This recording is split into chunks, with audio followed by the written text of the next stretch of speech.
So when they called us on April 17th, we said, hell yeah, man, we'll help. And we figured out kind of where they were, and we pulled up. They'd been engaged for 5 hours at that point.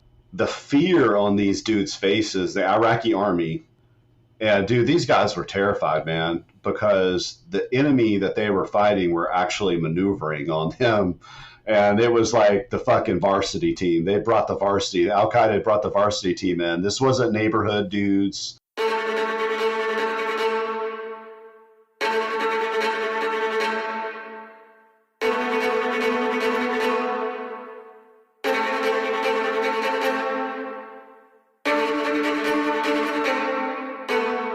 April 17th, and that kind of walk from the vehicle to the Iraqi command post before I had that conversation, like, hey, let's go kill these motherfuckers. That calm kind of walk, calm breeze calm, and courage is contagious, and it actually did catch on where, you know, once I got everybody together, we linked up the Iraqi army, it was our team, and then the 101st. And I think all those things kind of combined, and it inspired the guys to like, hey, let's go fight these fuckers and let's take the fight to them and see how they like that shit. I had the fucking title, I had the pay, and I was probably the most miserable that I've been since I've retired from the military. Right. Was with that big ass title and that big ass paycheck. Walking out the door, shoulders slumped. My wife seeing me like, golly, like, yeah, she was telling me, like, hey, we can figure something else out. Like, you don't have to live like this. You don't have to be like this. Like, man, it's not worth it, dude. It's not worth your mental health and all that other stuff. It's just not worth it. This is Alone and Unafraid. All right, people, let's talk coffee. You already drink it every morning, every late night grind, but are you drinking good coffee, or are you settling for that burnt gas station sludge that tastes like disappointment? If you're like me, I lived at 7-Eleven and Circle K, Wawa, drinking that gas station coffee, but let me put you on to something better. Polestar coffee. These guys aren't just roasting coffee, they're crafting it. Small batch, high quality, straight up delicious. No gimmicks, no bullshit, just damn good coffee made by people who actually give a shit and that you'd want to hang out with. And just because you listen to Alone and Unafraid, you're getting 10% off when you use offer code ALONE at checkout. That's right, support your friends, fuel your day, stop drinking garbage. You're already drinking coffee anyway, might as well make it count. Head over to polestarcoffee.com, grab a bag, use offer code ALONE at checkout, and taste the difference. You're not going to be sorry, I promise you. Do it. All right, we're recording now, So elite success isn't reserved for a chosen few. It's earned through grit, sacrifice, and unrelenting drive to rise above. Today's guest is living proof of that. From the backwoods of West Virginia to the unforgiving streets of Baghdad, Master Sergeant retired Darrell Utt carved a path to greatness, not because it was easy, just because he refused to quit. In his latest memoir, Grit to Glory, Darrell takes us inside one of the deadliest rotations in Iraq. And as a team sergeant ODA 04 through, that's 10th Special Forces Group for the uninformed. It's a brutally honest, sharp-witted, and hard-won wisdom. He talks us through the chaos, the complexity, and the courage it takes to lead Green Berets in the most hostile conditions on Earth. Darrell, welcome to the show, man. Thanks, man. Happy to be here, and I'm glad we were able to get this thing going. I know we've been wanting to do this for a while, and we had a practice run, and I've really been looking forward to this thing. So, man, I'm stoked. I'm fired up.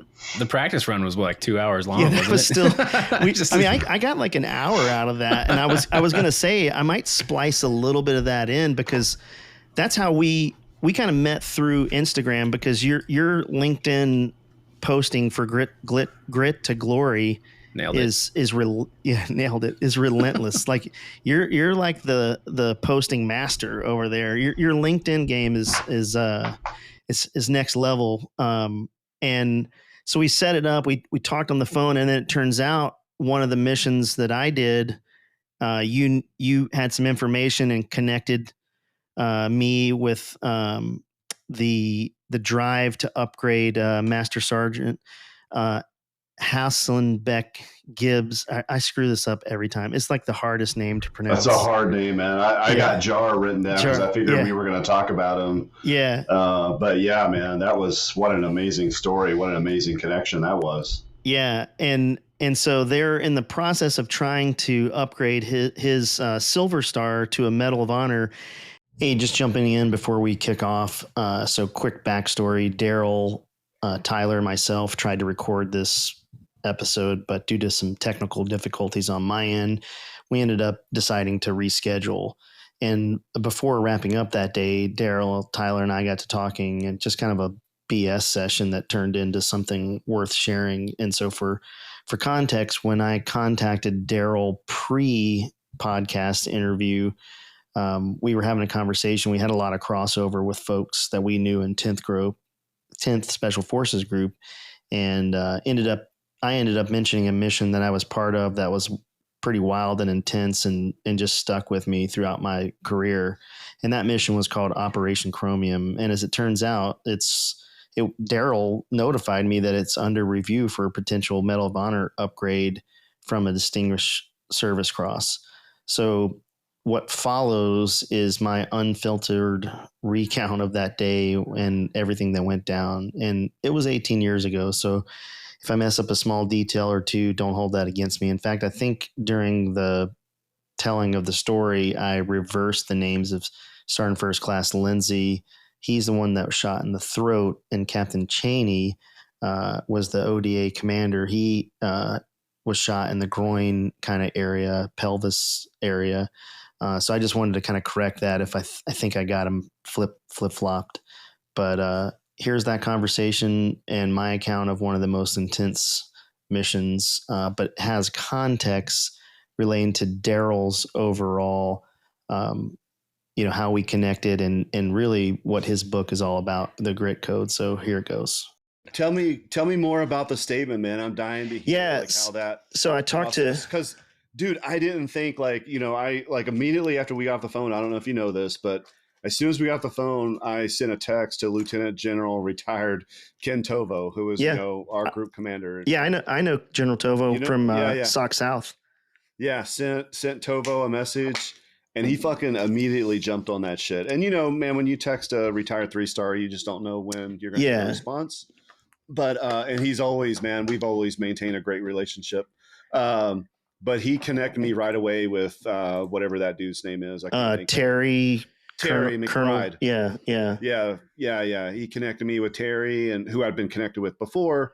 But Terry's like, "Hey, man, I'm going to reach out." But I didn't know, are you serious, or are you just kind of bullshitting because you want to make Tovo happy? Yeah, so he reached out. Sorry, I'm going to get another picture here if I can find what the fuck I'm doing. So he reached out to me, and he's like, "Hey, I heard you might." Oh shit! Let me put this back up for you. Can you send it to him? So he's got. Yeah, I can just email it to you too. That way you got the full thing. Yeah, I thought I have some other. I can't remember where I put my picture. It's on my other hard drive, but I'll send you some. I think I have a picture with our platoon leader and Captain Lindsay, maybe, because they went. I think they were like in ROTC or something together, or like they knew each other somehow.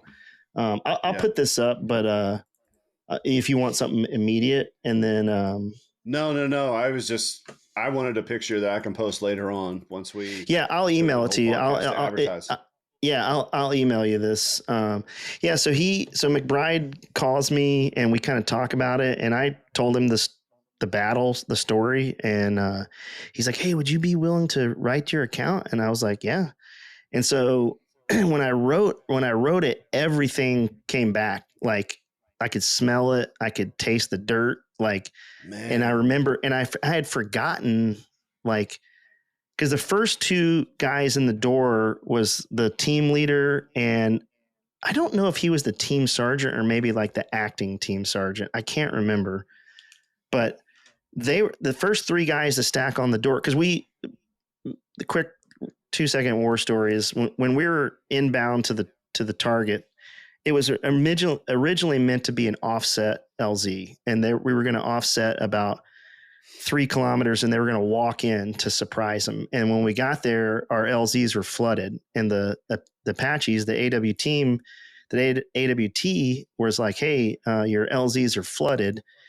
In hindsight, now that I'm a more mature pilot and I've did things in the regiment, I probably would have waved off right then and been like, "Hey, the jig is up. They know we're coming." But I remember Captain Lindsay was on the bird, and I was like, "Hey," I looked at the imagery. I can fit the helicopter inside their compound, and we can go to the X.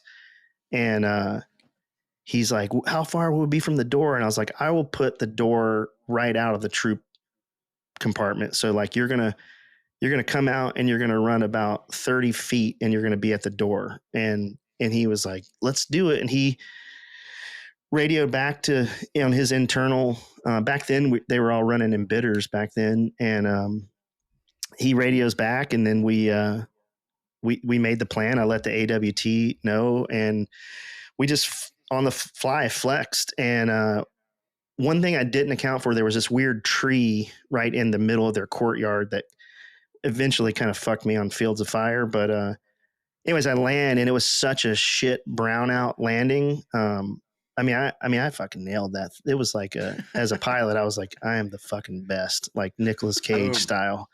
And I was like, seriously, like I'm the fucking Tom Cruise of helicopters. Own it, man, because the movie's going to have to come out, man. The movie's going to come out. Somebody's going to be playing you as the pilot. So we go in there, and it was so dusty. My left door gunner, it was technique for us. Wherever the breach point is, we would just hit it with a laser to guide the guys through the dust to get there.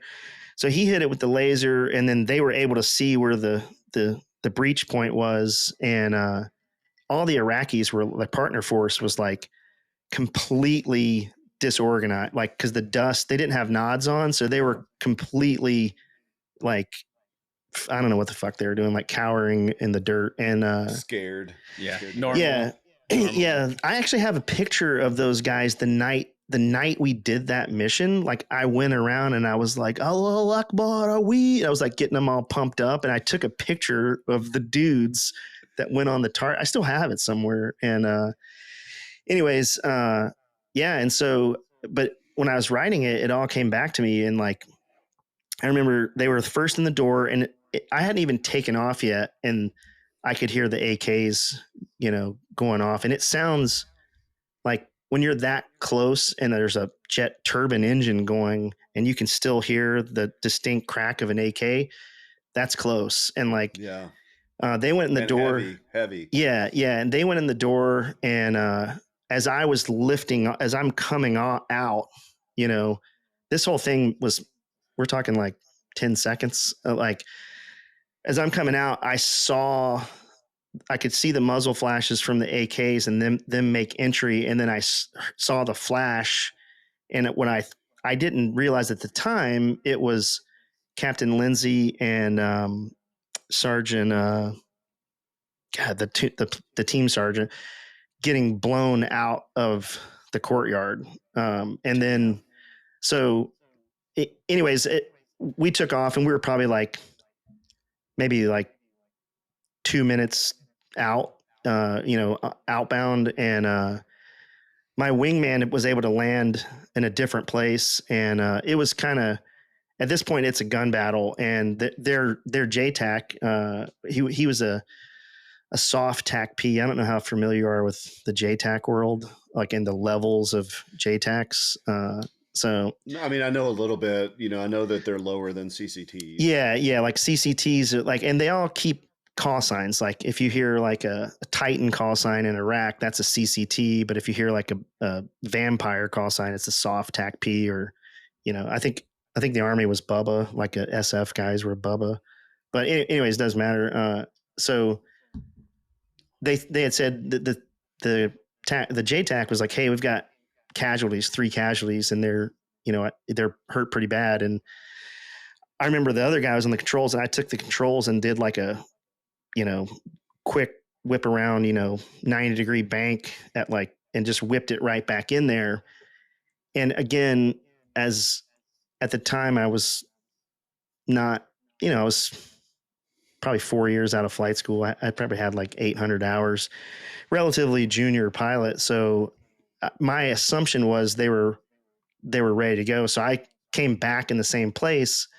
And as I'm short final, like there's like a PKM, they're having a fucking battle. Like the houses are like, I don't know, 25 meters apart, maybe in the compound. And the Americans are in the forward part. And as I'm kind of landing, I'm coming into land. The forward part, was that where they breached? It was, they breached like middle part of the house. And then there was probably, this is almost 20 years ago. So I might not have the dimensions right, but it was like kind of a longer rectangular type house, like dirt, mud hut kind of thing. And, but it had a doorway on what I think was the east side. We landed on the south side of the house. And, so it was probably like 10, 15 meters from where they went in.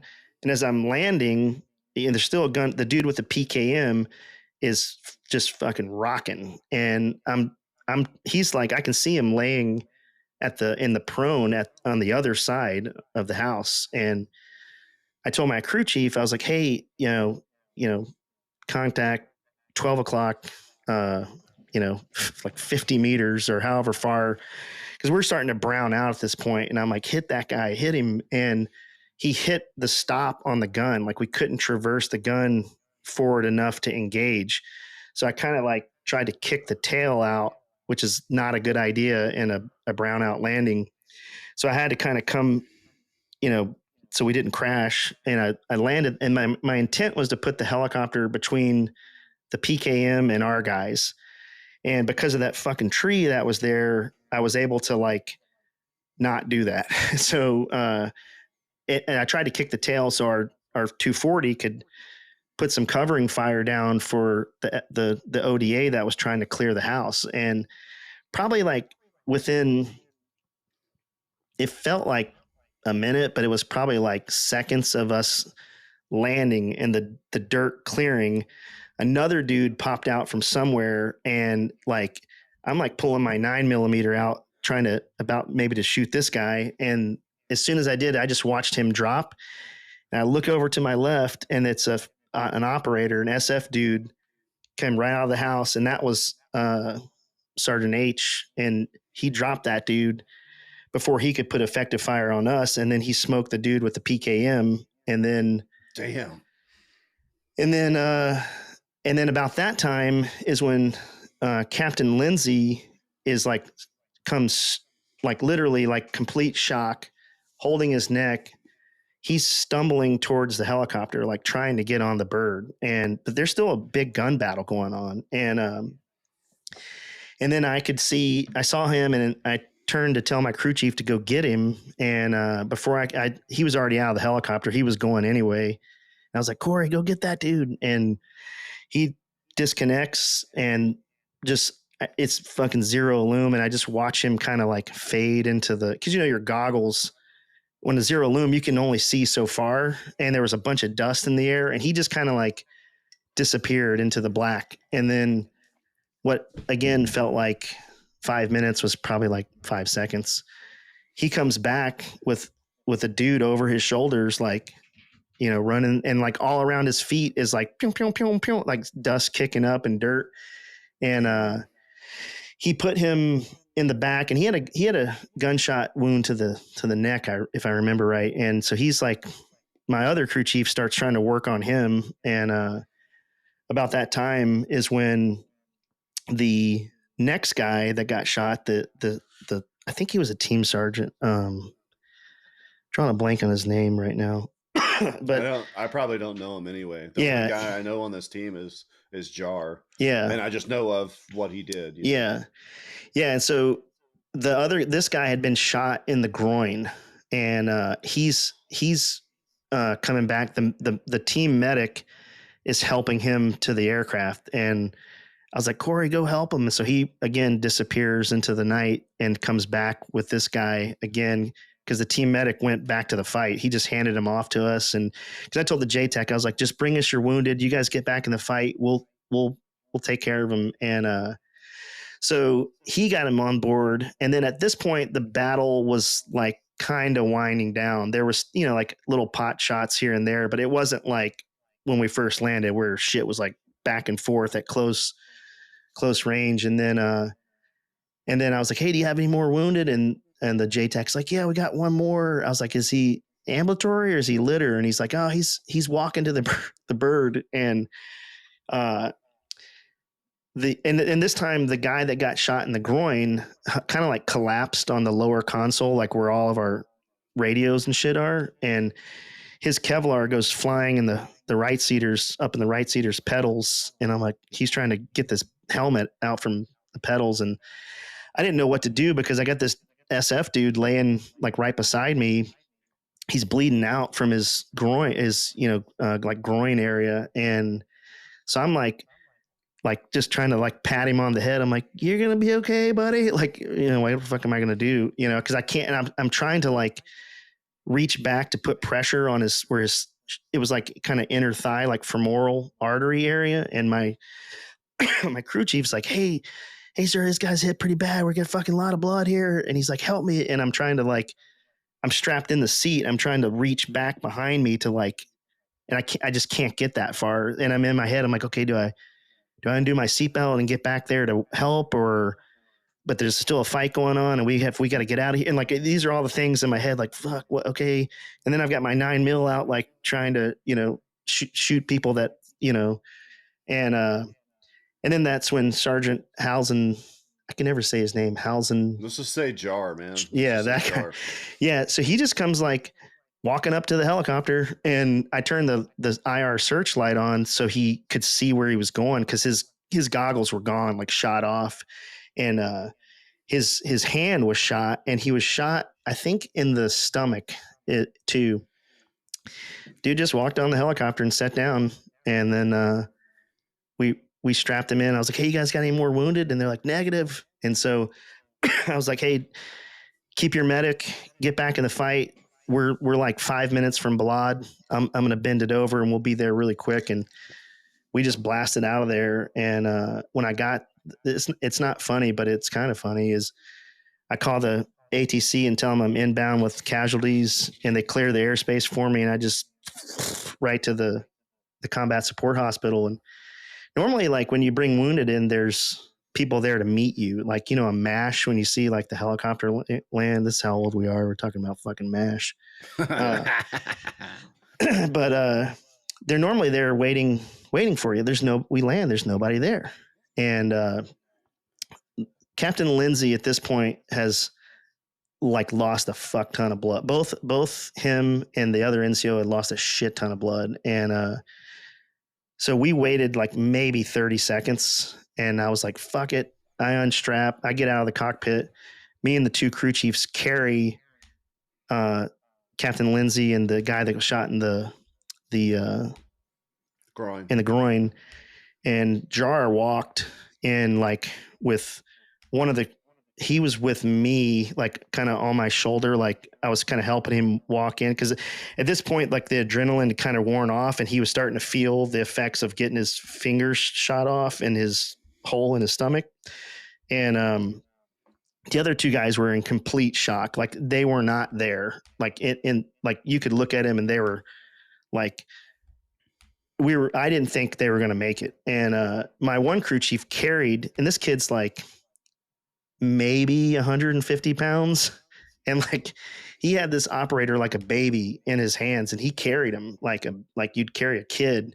And I kicked the door open to the cache, and I'm like, where the fuck are you fucking retards? And like, they're all over there like playing Xbox, or I don't think we had Xboxes back then, or maybe we did. They were playing video games and drinking Rippets and shit. And they like all start scrambling. I'm fucking calling you fucking idiots on the radio. Where the fuck? Who's in fucking charge here? And like, there was just like a gurney, and they set Captain Lindsay on the gurney.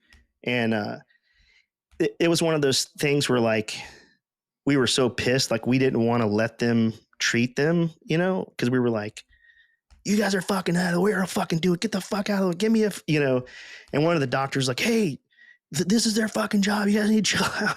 And I was like, where the fuck? I'm like throwing my flight helmet, like, you fucking idiots. These guys are fucking, and then I don't even remember what I said, but I mean, like, I fucking kicked the door, like they're like, hey, you got to get out of here, chief. And I was like, I don't know. I was like, you fucking pogue ass bitches. You fucking, I was just like cussing up a storm, and I like kicked over their coffee pot and like threw some shit. And then my crew chiefs were like, these two guys are like salt of the earth dudes. Like, and anyways, so yeah, that's the story. And then we went back, and as we go back, they had killed everybody on the target at that point. And we killed, the air crew killed one or two guys, and they killed like maybe 11 guys, and they had them all lined up like Vietnam style when we landed, and they had a tarp over them. And I like planted right beside that, fucking tarp blew off. And like, I remember like anyways, they were all, and we loaded up, and they pushed us 2 F-16s, and the JTAC and whoever was the acting team sergeant after all those guys were wounded was like, fucking level this place. And like, I think we dropped the JDAM on that thing. And I didn't know anything about CAS because I was an assault guy. And I'm talking to the F-16s. I'm like, hey, this is your target. This is, this, the effects are destroy. And they're like, okay, Roger. He's like, Roger, we're inbound, like his cool guy fighter pilot voice. And he's like, hey, authenticate. And I don't know what the fuck that means. And I'm like, we have a thing in the aviation called your PID. It's like the last 4 of your social and your initials. And so I'm like, Tango Kilo 5906. And the guy's like, Roger, bombs away or whatever they say. And like, I authorized the guy that dropped the bomb, and like, I had zero business doing that. But, and that fucking, like, we pulled up to a hover with all the SF guys to watch it just, and then we went back to Brassfield more and debriefed. And even the infantry commander, because the infantry guys that owned that FOB was 2505 out of Bragg, and their battalion commander, his name is Viet Luong, like Vietnamese dude, fucking awesome guy. But anyways, he was in the debrief, and we debrief with the via like not Merc chat, but remember we had like VoIP phones back then. Yeah. Like, and so the AOB I think was like in Paliwoda maybe, or Balad, and so we just did a AR with the AOB, and that was it. And like, we just assumed those guys died until I talked to you, and then that you're like, no, it was, I was like, holy shit. I mean, like, I'll send you like I have my logbook where I recorded how many EKIAs there were, and 3 WIA Americans, and the night, the mission number, all that stuff. It was fucking crazy.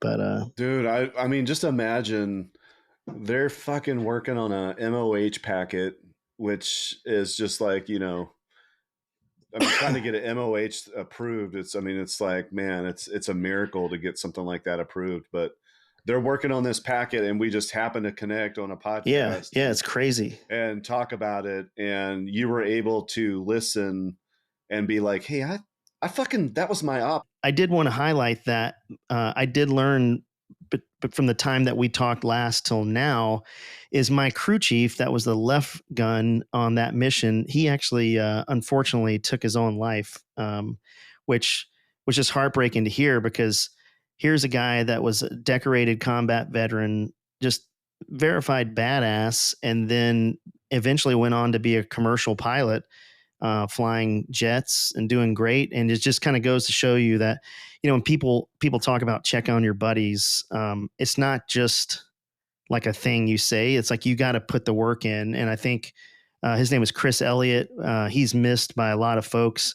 And part of this podcast, and I think what you're trying to do, Darrell, too, is we don't want any more of our friends to, go that way if we can help it. So whatever we're trying to do via, not the grit, the glory is pointed directly at that, but there are some things that you talk about that kind of translate those boundaries. So I just wanted to highlight that Chris is no longer with us, but he's very missed, and he was an integral part of that mission and saved 3 operators' lives with his first aid in the back of the helicopter. So when did he take his life, Thad? I think it was in February, like mid-February, maybe. I'll have to look it up. I so just know. A couple of months ago. Yeah, like super. The only reason that I just had kind of lost touch with him, and I was talking to my other crew chief about that mission, kind of briefing him up on what we talked about and what the Medal of Honor upgrade situation. And I said, hey, do you want to write the colonel that's and give him your account and then get up with Chris and have Chris do it? And he's like, dude, you didn't hear? And I was like, what? And he's like, yeah, Chris took his own life. And I was like, you guys didn't think to call me? And they're like, dude, everybody's just been upset about it. And I found out probably like 3 or 4 weeks after 3 weeks after the fact. And just everybody is just devastated, and it happens all too often. So it's a real thing. And we've unfortunately, this is a situation where we are our brother's keepers, and you gotta make those phone calls and have those hard conversations, and I'm terrible at it, but yeah, it's I'm tough. working. So yeah, we just lost a guy that I'd served with. Mike McCulty was a great operator, seen a lot of combat, survived a lot of combat, and retired recently out of 10th Group, was a sergeant major, and really struggled with alcohol, and to lose him at, after he spent so long in the military, made the highest ranks, and to retire and 50 some years old, it's like, holy cow, man.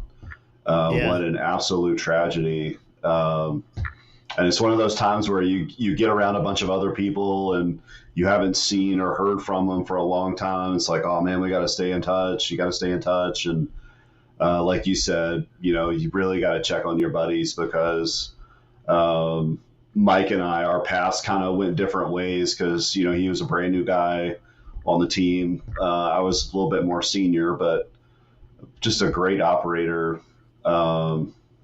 Yeah, man, just a great operator. Yeah. It was just tragic that for him to die so young.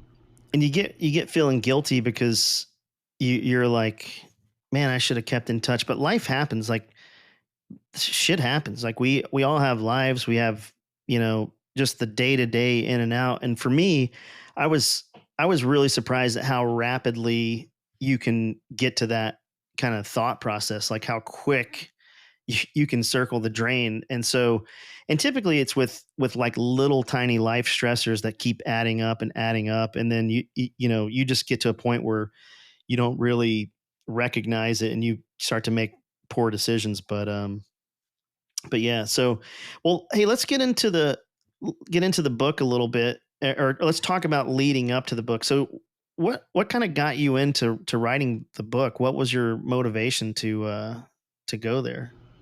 Yeah, it's kind of an interesting twist, because back in February of 2022, I started working as chief of ops at the National Medal of Honor Museum, and part of my role there was to kind of bring awareness to what we were doing with fundraising and grassroots type marketing, things like that. Hey, we need millions and millions of dollars to build this, world-class museum in Arlington, Texas, to honor our Medal of Honor recipients. So part of that role, I started getting on podcasts, and I would talk a little bit about what we were doing, and we're fundraising, and we're wanting to honor the recipients, talk about the values that are inherent in the Medal of Honor, and all these great patriotic, things that we were doing. So when I started, doing podcasts, and I went on my first podcast. I think it was probably, gosh, man, April, May of 2022. It was on Combat Story with Ryan Fugit, an Apache helicopter pilot.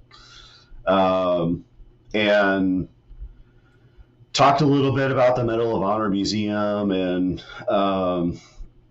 but really talked a lot more about my story as a Green Beret, because that was what his podcast was focused on, was kind of like combat story, combat stories, which is the name of the podcast, obviously. Right. And at the end of it, he was like, dude, you got a lot of amazing stories. We weren't even able to cover them all. Man, have you ever thought about writing a book? And at that time, it never crossed my mind. It was kind of a taboo subject. It's like, Green you're not a Beret Navy is quiet. SEAL. Yeah, right. Sorry, Kevin. Yeah. Green Berets, quiet professionals, all that type of stuff. It's like, man, hadn't really crossed my mind. But as I continued that path, that journey of going on podcasts and talking about my story and talking a little bit about the Medal of Honor Museum and all that, I just kept hearing that same, hey, man, you got a lot of cool stories. And it was almost like, hey, man, it's kind of like an obligation. You have all these hard life lessons that were earned the hard way. Like, it would be great to pass that down to the next generation. Like, we have to do that. We have to take care of all the guys and gals that are coming behind us. So I guess it just kind of kept coming across my mind, and I kind of warmed up a little bit to it. And then finally, after probably the 10th or 15th podcast, someone said, hey, you ever thought about writing a book? And I was like, funny you say that. And we had a little bit more of a discussion. I was like, hey, dude, I wouldn't even know where to start, man. I'm a West Virginia kid. I wouldn't know where to start with this thing. And he said, well, hey, I got a very talented friend. She's an author. She's written a bunch of books. She's written books for SEALs, by the way. Indubitably. Yeah, Mike Ritlin as one of them. And you should talk to her. And that turned out to be Lauren Ungaldi.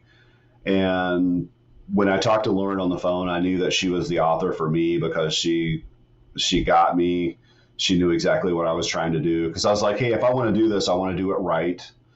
I want to honor the guys that I serve with, not just the guys on my team. I mean, obviously that was a big part of it, but there was a lot of other folks that served during GWAT. Like, I want to make sure that I do right by them, because it was a total team effort.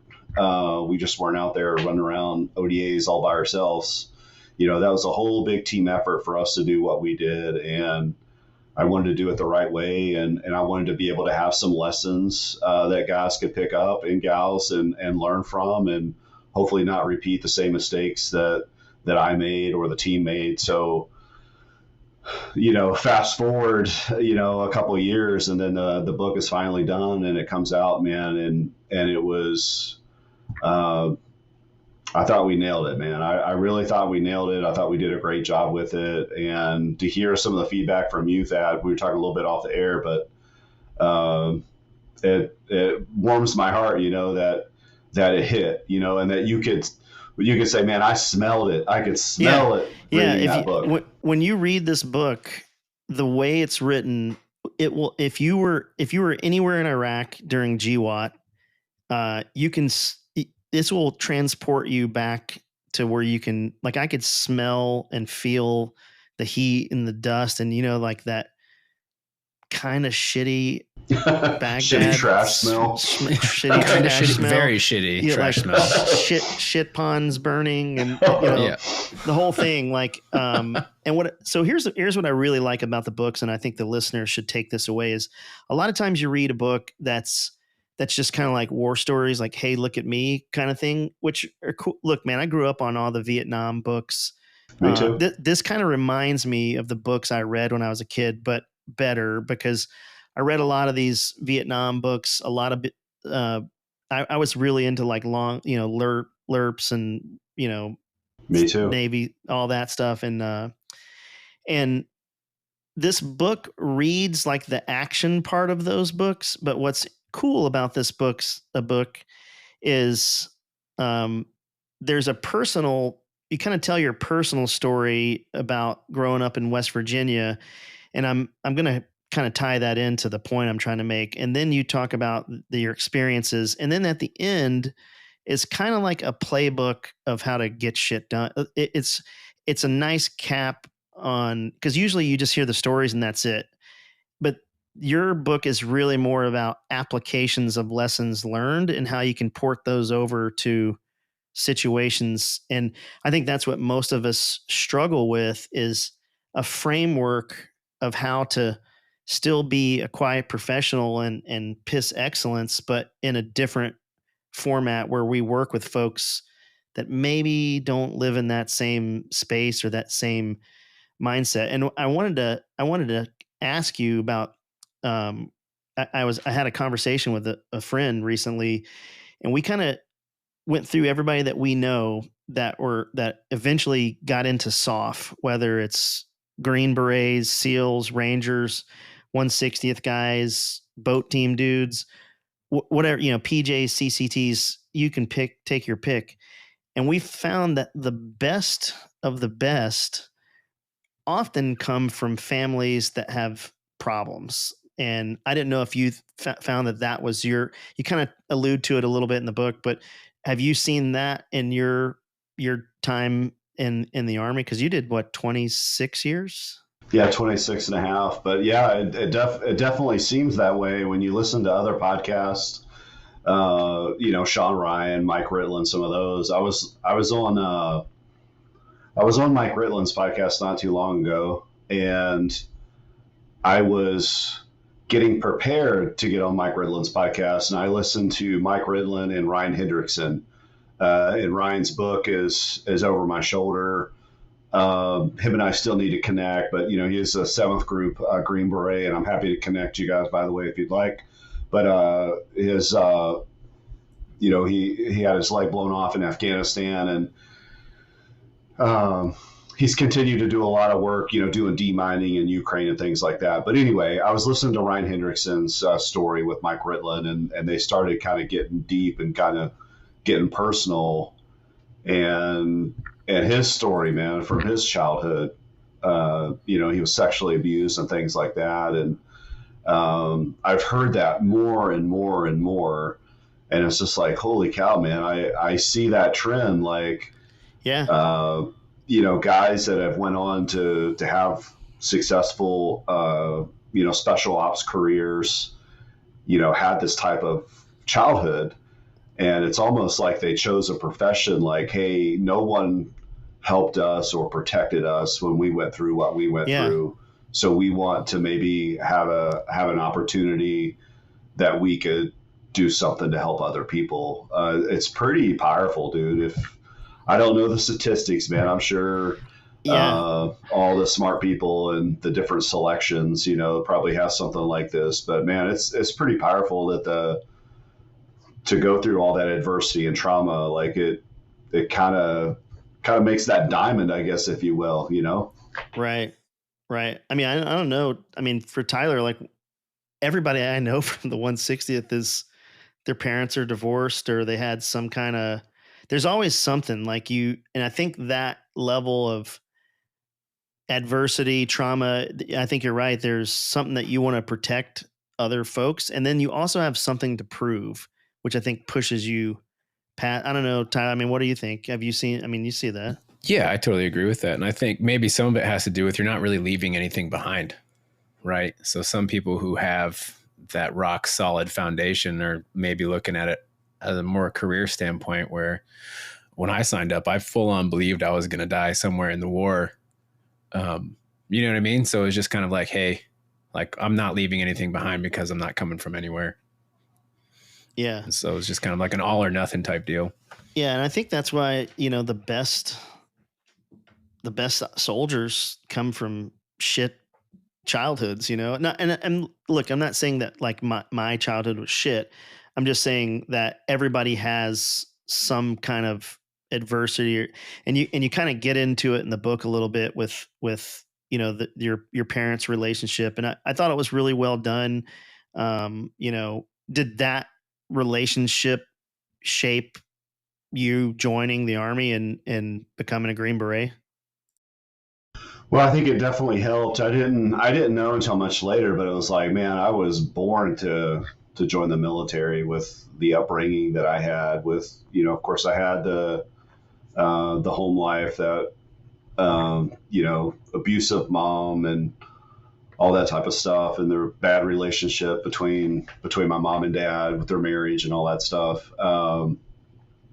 But just growing up, sports and hunting and fishing and trapping and all of those things, being on a team, having a football coach that was a special forces guy, even though he was a National Guard, but all these different things. So it's just like, dude, you were born and bred to join the military and to be a Green Beret. I didn't realize that until later, but definitely my background and my upbringing and opportunities. We were, poor family and didn't really have a lot of opportunities. So the military was kind of the ticket out. I'd love to say that it was just like, man, I was a patriot from the time I was, 2 years old and wanted to be a soldier. But I think that I grew into that as I stayed in the military, longer and longer, which I think was what happens to most guys, most folks. But I think initially there just wasn't a lot of opportunity for me, and the military just made the most sense. And I think with my football coach and my father's kind of gentle guidance and pushing, that's just the way it worked out, Yeah. Kind of off subject, but sort of in the ballpark, is I've always noticed that West Virginians are like radically enthusiastic about West by God, Virginia. Are you that way as well? Do you have like the WV like decal on the back of your truck? Or if you're whatever car I have a West Virginia hat or two, but I stayed there. I was born and raised there and left at 18 years old, and pretty much haven't went back unless it was like for a funeral or something like that. Because my mom and dad's both passed; they've been passed for years. So the last time I was there was for my book promotion. I'm still proud, unapologetically, a son of West Virginia, and will always be a son of West Virginia. But I'm probably more assimilated to the Texas. Well, I think they're very close. They're very close. Like Texans are very proud of Texas too. Man. So you're probably a shoe-in for there. It's interesting how different states kind of like rally around. You don't ever people hear from like fucking New Hampshire. Yeah. West Virginia is a lot like Texas. You're right. Where people are just unapologetically proud and blue collar, patriotic, all those type of things. So there are definitely some similarities, but when I was back there this last time, it's like, man, you've lost your accent. You don't have the West Virginia accent, all that stuff. And it's like, well, I think that's what's happened. Yeah. I've been out of West Virginia more than the 18 years that I was there. Yeah, I'm from North Carolina, and people are like, "Are you from California?" Or they like, "You don't have an accent." But when I go home and I talk to my family, it'll come out. Yeah. Does it come out for you in Vermont? You get that wicked smart? Yeah, bud. Sure does. Yeah. Yeah. Well, so here's a question, Darrell. Something you brought up about being a quiet professional. Was that, when you talk about writing the book is really difficult, like Tyler and I kind of deal with that on this podcast, is what we're doing on the podcast and talking about our experience in the Army is ultra taboo in the organization that we came from. Like, you don't see a ton of books. I mean, some dudes have some books from the 160th, but none of them are very good. Yeah. Well, I don't know. I haven't read. I read that one Mike Durant work. That one's good. But that's like a yeah. Yeah. So I guess what I was saying was that a difficult thing for you to kind of get over, that quiet professionalism? Because, in the teams, I'm assuming it's the same way. Is like, we remember that book, the one about Bin Laden came out. What was it called? Yeah. Not a good day to die. Not a good day to die. And I remember we got a what year did you retire? I retired January 2017. Okay, so you were in when the book came out, and do you remember we all got an email? Oh, that's Relentless Strike. It was Relentless Strike, yeah. Relentless Strike. It was his second book. Yeah, we got an email that was like, No, I do think not talk Relentless about. Strike isn't that. That's Sean Nail. It's not about Bin Laden. It's about all the soft units, and like he goes into great detail about what they do. And we were told that do not buy the book, do not listen to the book. You do can't not read this it. thing. If you read it, you're gonna get. Did you get that? Do you remember that email? Did you guys get that? And if you want it, pay cash. Yeah, that's kind of what we got out because it's a good book. But the point is, like, I can see how you getting to. There was some trepidation about being a quiet professional and writing a book, but did you have it? I mean, it sounds like you did have a little bit of that, but it kind of, once you're out of the military for a while, you kind of, just like you said, you realize you kind of owe it to the next generation because there's a huge gap between the GWAT vets and the next war that's going to happen. There's some dudes in the middle that don't know anything about combat. And I think this book explains a lot of combat, but what's great about the book is it also explains, like, there's portions in here where you're talking about talking to your son on the phone, and we've all been there telling our family, like, oh yeah, like you're talking like, I'm just going to go throw soccer balls and do passing out soccer balls and school supplies. Yeah. And I would always be like, I'm just fine rubber dog shit back and forth, like my wife for years, I'm positive had no idea that dudes are fast roping out of shit's blowing up or landing in trash dumps, helicopters getting shot the fuck up. So well, I think there's a difference in writing like war stories just to write war stories and be like, hey, look at me, I'm a war hero and I've done things like that. But when you attach several life lessons and outside meaning to those things, I think it carries more weight and it's a far more important thing to do. Yeah. It was definitely a struggle. It was definitely something that I was just like, oh man, I was worried about how things were going to be perceived, or, it's like, oh, you're trying to capitalize on the brand and all that other type of stuff. And it's like, man, it definitely crossed my mind. And then I remember I did my first book launch event last fall, and I was down at Long Tab Brewery in San Antonio. It was really important for me because that's another Green Beret owns Long Tab Brewery. And I wanted to do my first book launch there. And a bunch of Green Berets kind of out of the woodwork showed up, guys that I'd served with all the way back in the late 90s, early 2000s in Stuttgart, Germany. Some of those guys showed up and they were like, man, you did it. You wrote a book. A lot of us talk about writing a book, or we want to write a book, but you actually did it. You pulled the trigger.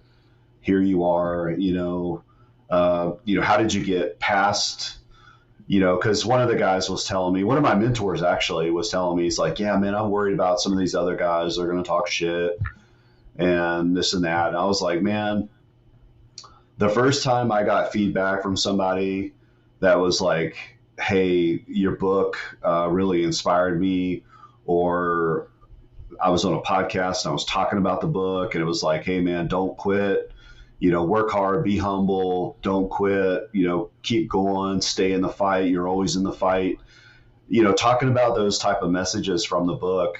And I started getting feedback from people, and it was like, hey, one of our listeners heard the podcast, heard your message about staying in the fight. Even if it's bad, keep plugging along. You're always in the fight. And they were having a rough weekend, and it really helped them push through whatever it was that they were going through. So thanks for coming on our podcast and sharing your story and sharing your book.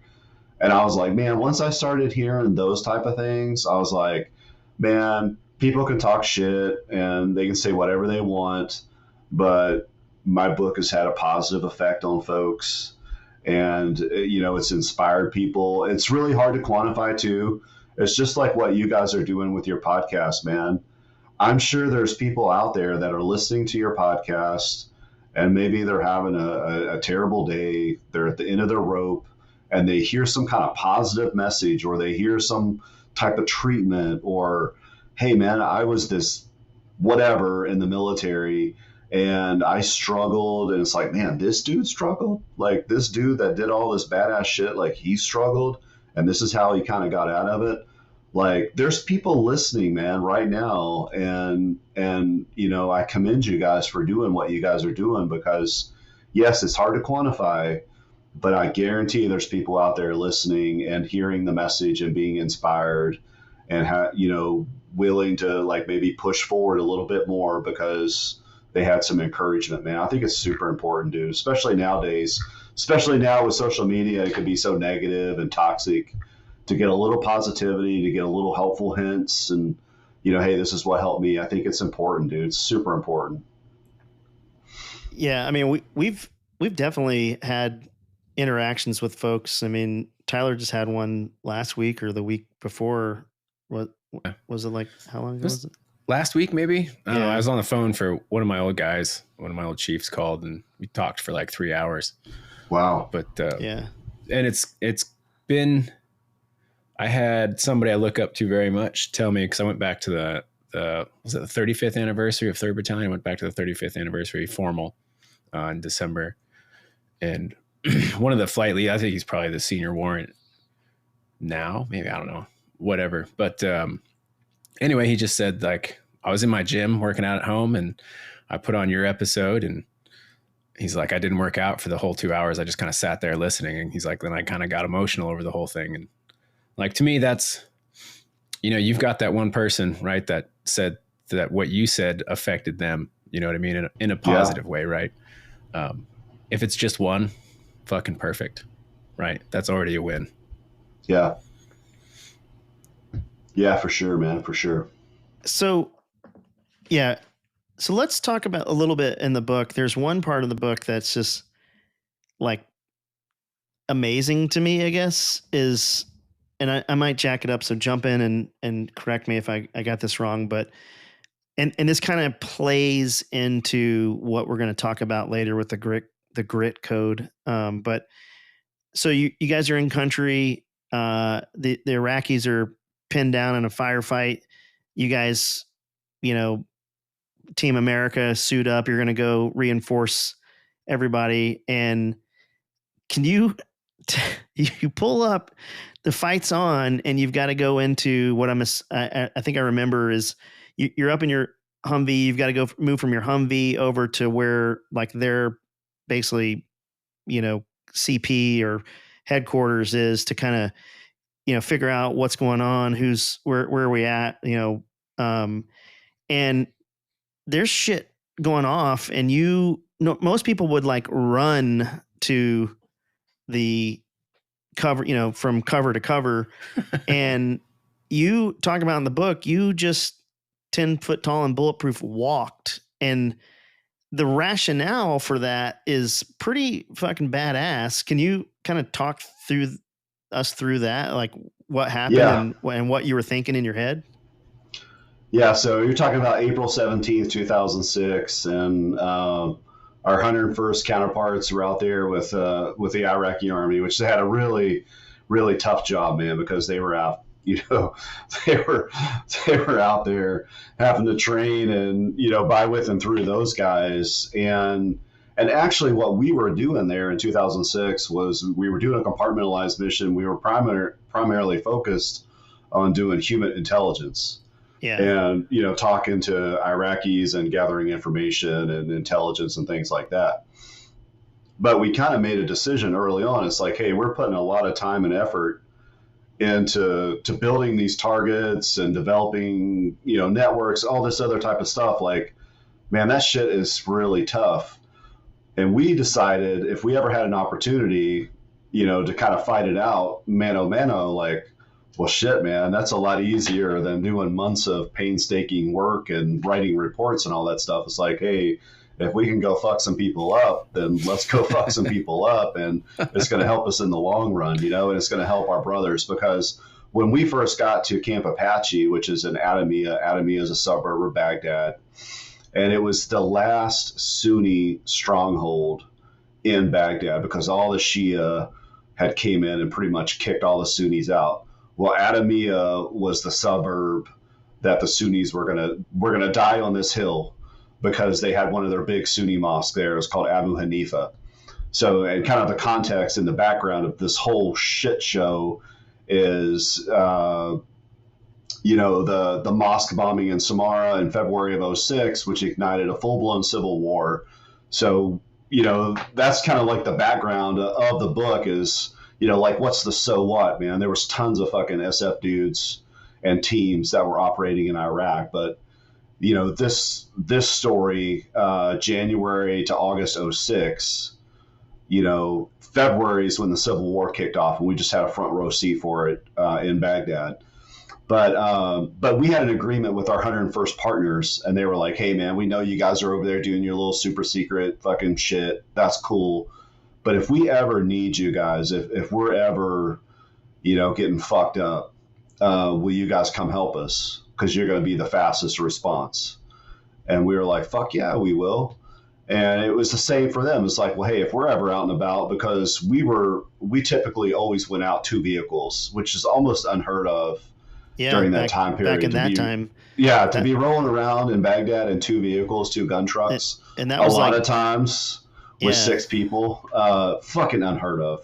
Yeah, sometimes we would get stuck in the green zone and they wouldn't even let us leave because they're like, it's the fucking commanding general's policy. You have to be in 4 vehicles. It's like, hey, dude, we don't have fucking 4 trucks. Like, this is what we got, and we'll fucking see you later. But it was just a crazy time period. But we had the same agreement with them. Like, hey, if we're ever fucked up, will you come get us? And they were like, hell yeah, we will. So when they called us on April 17th, we said, hell yeah, man, we'll help.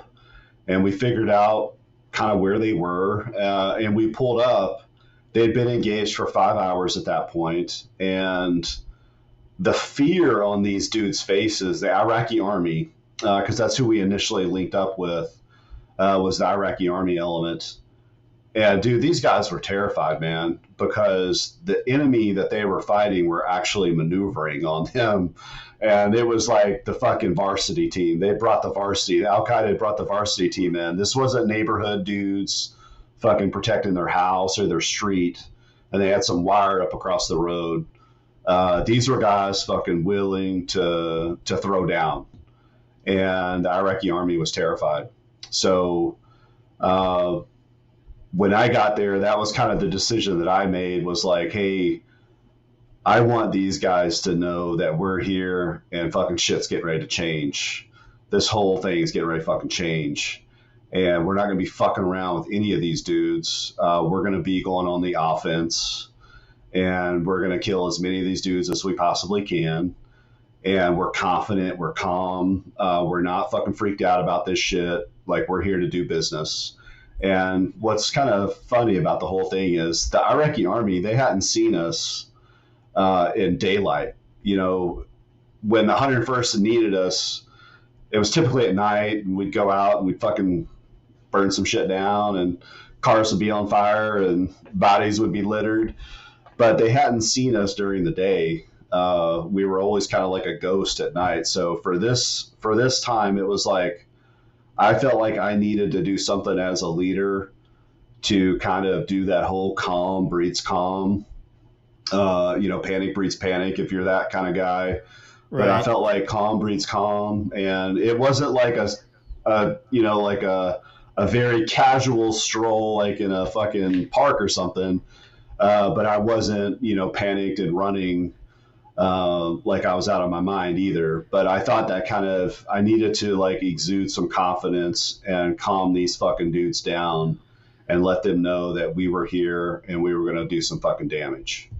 Yeah, the best part, this is the best, personally, you're getting me all fired up right now. Best part of the book. This is my favorite part of the book. I'm going to read it. Okay.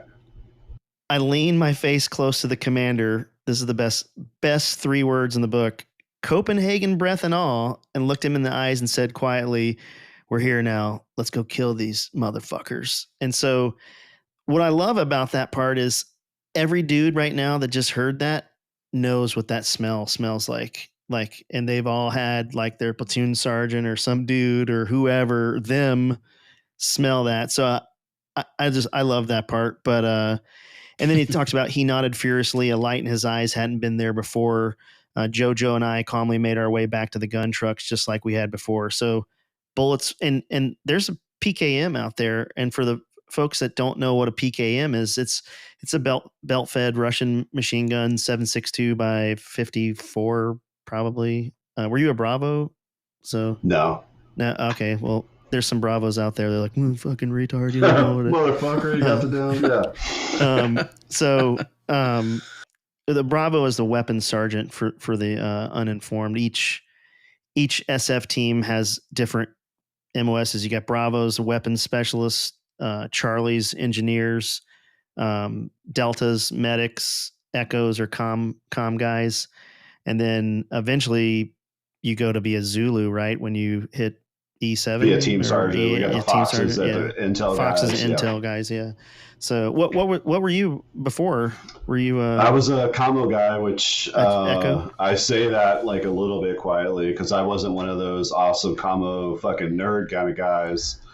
I tried to model my commo dude kind of like, hey, I'm like a combat controller. Like, hey, man, I want to be the guy that's fucking calling in airstrikes and shit. Yeah. Like, yeah. I don't give a fuck if your laptop's broke or fucking you need a new watch battery or any of that shit. Like, that's not fucking me.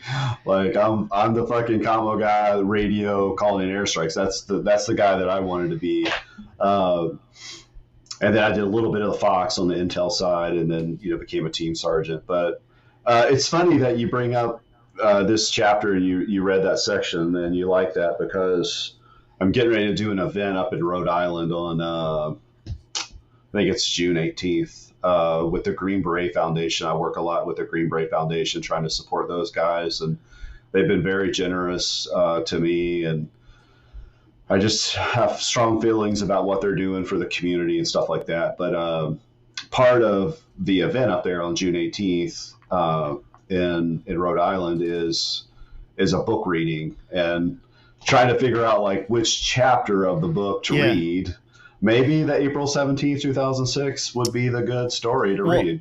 That one has like, this is the book from when I was a kid. That chapter is like action, and then you guys get in and your truck breaks, and then you got to get out and you're like clearing the, concertina wire or whatever. And like that whole thing, like that chapter could probably be like a movie. Anybody? Well, as a matter of fact, Thad is famous in the film industry. Yeah, he doesn't have any IMDb credits yet, but he's working on it. But I have flown Blackhawk in two productions, so no there big you deal. Go. Maybe we could work something out there, man. Yeah. We need like a good army, like not to be branch specific, but there's never any cool like modern army movie. Well, I mean, Black Hawk Down, I guess was. Yeah, but that's like I haven't watched not any a super of those. success story. Yeah, I mean that was Well, what's funny about Black Hawk Down is like in the 160th, that movie is probably referenced. I don't want to say daily, but often, especially like if we're on a training flight and people are like, "Oh, we don't need the goggles, just leave them there." We're like, "No, they're always going with us." No, it's no matter what. I always feel stupid too when people are like, "Hey, if they don't know what the unit is and they're asking questions," and I try to give them like a reference point. I only have 2 movies and neither of them were good outcomes for us. I'm like, "Have you seen Black Hawk Down?" They're like, yeah. I was like, "Okay, that was the unit I was in." And then like, "Oh, okay." Or it's like, "Have you seen Lone Survivor?" I was like, "That was awesome." All failures. Yeah. But I was like, "Yeah, that helicopter was our helicopter." Yeah. There's stories about that story too. Yeah. Oh yeah, because that was Bravo Company, right? Yeah, it was B3160. Yep. Yeah. I don't know, like the ski mask terrorist, like there's a lot of cool, there's so much stuff. I mean, we could go just chapter by chapter. We'd be here for hours, but I love the way you wrote it out. And I like how in the book you kind of weave in what you're thinking at the time. It's not just all like you're like we're in your head as you're and it's all stuff relatable that if you've ever been in the military, you talk about the kind of camaraderie, or I'm probably doing a bad way, but I think there's a part in there with 2 of the guys on the team, Ryan and Dave. They're like kind of arguing over who's going to be on the gun for this mission, yeah. you know, and like everybody that's ever been in the military can relate to that, you know. Oh yeah. So, and then, you know, there's the part about the, you know, and if you were in Iraq in 2006, you can, there's stuff in this book that you'll remember like hearing about, you know, like the guys that went missing. Yeah. Yeah. When that happened. But it's interesting because you're telling the story and then weaving in real time, you know, like I was talking about, you know, you're talking to your son and then, you know, all that stuff. It, you know, it just puts the soldiers that were there kind of right back in that, but it's done in a way that, it kind of, there's a level of pride that's like, yeah, like even though we weren't on these missions with you, but the reader feels like they're right there with you. So, I think that's one of the biggest compliments to get as an author is for someone to say like, man, I felt like I was right there, dude, in the fucking gun truck. Like, man, I felt like I was right there with you going through fucking Adamia and getting after it, man. I felt like I was right there. Like, man, that's a huge compliment. The part that when you're clearing the obstacles in the road, that's the part that I was like, oh, like I want to be small because there's shit popping off and like there's stuff going on. So the other thing I wanted to talk about too is you kind of weave. There's kind of like I'm not a Lauren would probably fix me on this, but there's kind of some foreshadowing there where, you know, going back to where you're walking up to the Iraqi guys with confidence, and part of that was courage breeds. I might screw it. Is it courage breeds confidence? I just had it highlighted. Calm breeds calm.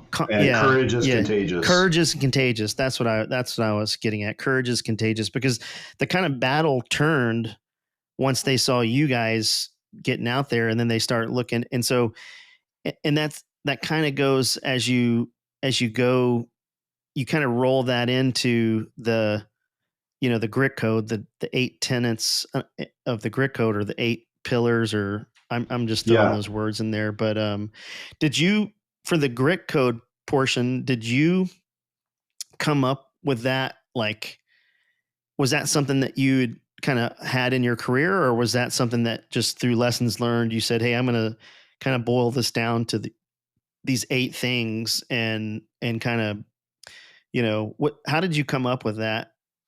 Yeah, that was actually shaped as we worked on the book and wrote the book, and I can't take all the credit for that. You know, Lauren, because Lauren's like, hey, what do you really want to get out of this book? Like, what are you trying to do? And it's like, well, hey, I do want to share these lessons. I do want to honor my teammates. I want to honor the folks that I serve with. And selfishly, you know, I would like to be able to maybe do some speaking engagements and things like that. So she took that, like, okay, this is what you want. These are your desires for your book. We need to take all these stories, and this would be a good time at the end. And it's funny, I want to tell you a story about some feedback that I received from one of my former company commanders, Gary Bloomberg, who's a big mentor of mine and has helped me out through my whole entire career.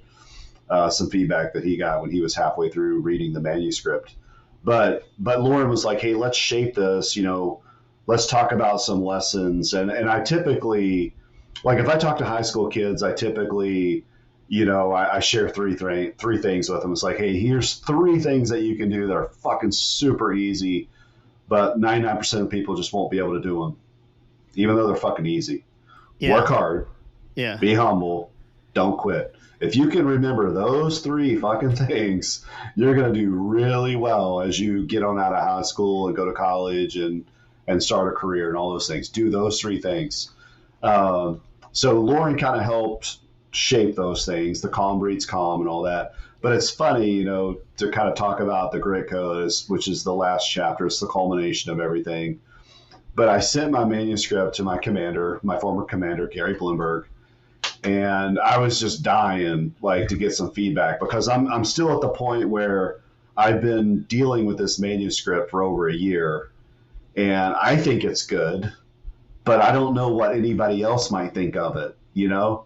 So I started sending the manuscript out to get testimonials and, for other things for people to take a look. So Gary Bloomberg has a copy of my manuscript, and I call him on the phone, and I'm like, Gary, what do you think? He's like, dude, I just got the manuscript, bro. Like I'm only a couple chapters in, or I'm halfway through or whatever. And I was like, well, what do you think? He goes, dude, it's really, really good. And I was like, well, do you have any feedback? And he goes, yeah, I do. I do have some feedback for you. And I was like, all right, what is it? And I was starting, my heart kind of dropped. I was like, fuck, man, I missed the mark here. And, I was kind of at that point of no return. I was like, fuck. And he goes, I wish that you would have expanded on these lessons. Like I've heard you've mentioned calm breeds calm, or courage is contagious, or you've mentioned these things, but you didn't really tell the story. I feel like that's a miss. Like you could have really capitalized on that if you would have shared the story, really dug into it a little bit more, like the learning point, the lesson learned. And I was like, okay, Gary, I feel so much better. Keep reading the book. You're going to get to that part in the book. So thank you. I'm going to leave you alone and shut the fuck up and go enjoy that book. So yeah, man, that was kind of a cool moment, Yeah, it's cool how you tie it together. And just to go back to a little bit, this book is really easy to read if you're not familiar with the Army. You do a good job of laying out what an ODA is, it's very informative. So if you're kind of scared that, because we always eventually go back to acronyms. Like there's a portion in there they talk about losing an ANCD or CZY 10. It's interesting. 10, crazy 10. Yeah. It's interesting. Like in aviation world, we call it, like the ground guys call it crazy 10. In the aviation world, we call them ANCDs, which is this the same thing. Those little black, flip up the thing and fucking fill your radios on them. But let me ask you this, Thad. Yeah. We're talking about the ANCD or whatever you call it, the ANCD, crazy 10. So did you feel my fucking pain on that one? Yeah. Well, that's the whole point. Leader, hands across the desert, we lost a sensitive item, oh fuck. And it's like we're fucked on day one, and it's interesting because you talk about in the book, it's fifth group's problem. They're the ones that lost it. And we would do that too. And we would relieve a sister battalion if we would come in with command and control. Even though we were always integrated, we'd have two ships, I don't know, in the Chinook world, you guys had ships from other battalions, right? Sometimes in the beginning, and I say the beginning, so 2007, 8, we were mixing crews. Yeah. So we might be a 3rd battalion bird that's half 3rd battalion guys, half 2nd battalion guys. Yeah. Yeah, we would have in the Black Hawk world, we were typically all of our helo assault forces, generally speaking, would have some mixture of all. At the time, we only had 3 battalions that had Black Hawks, but yeah. Anyway, so I can relate to that. So you're telling the story about losing it. It's just you just get this. I could feel this gut.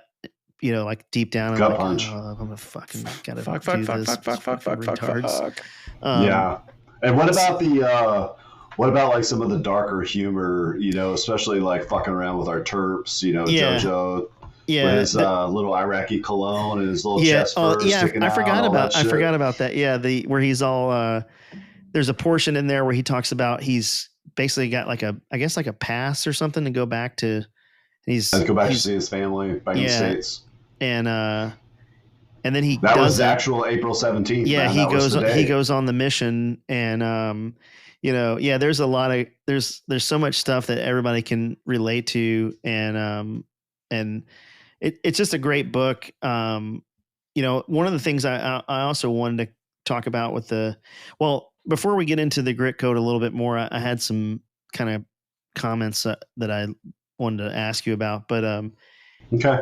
Let's do it. There's one portion in the book where you talk about you guys set up a blind date for a terrorist to lure him.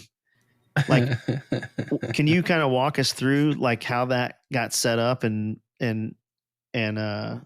Yeah, What? so that was catfishing before catfishing was even a fucking thing, man. Yeah, because this was in the this early is early 2000s. 06. Yeah. This is early 06. And so we kind of had a rough start, man. If you read the book, and you'll kind of find out we had a rough start. I had to basically fire someone. It's a little bit more challenging. Shit, I forgot about that part too. Yeah. Yeah. That was kind of like the first thing I had to do. We had a guy that kind of went off the rails a little bit. Had to deal with that, and then we had the missing CYZ-10, which there is a backstory. Here's another thing too. Like there's some crazy backstories to some of these things. The CYZ, we'll talk about that later, but a couple of months it did come back around. It's fucking crazy. But so we had a rough start to the rotation, and we weren't in the greatest spots. Like we were a team that was like, fuck, man, rough start to the rotation. And all I wanted to do was to go over there and just burn shit down, man. That was like my goal, is like, let me at them. I want to burn some shit down. So we had a rough start. And then fifth group had left us a target package. And it was this guy that we ended up setting up on the blind date and did the whole catfishing thing. And they had tried, for a long time to get this guy, and they just couldn't do it. He had American blood on his hands. He'd killed some soldiers and EFPs and IEDs and all that type of stuff. So, we knew who he was. We knew his name. We knew where he lived. We had his phone number. We had all the fucking right shit. But he was just a tough dude to get, man. He was well connected. He had a great network.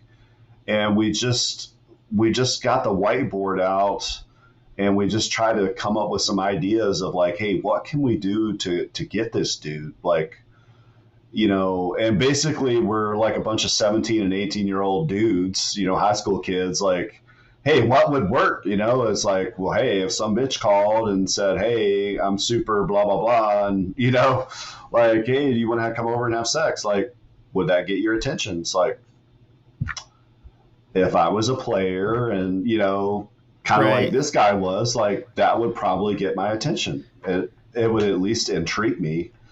And that's kind of how it all started. And then it was like we remembered, law enforcement back in the States had done some things like this with football tickets, or, hey, you want a VCR, come down and pick it up, all that type of shit. Like if it's too good to be true, it's probably too good to be true. So we kind of spun that. And then with the turkey hunting, with the mating calls and all that type of stuff, this thing kind of developed. And the thing that we needed was a sexy female voice.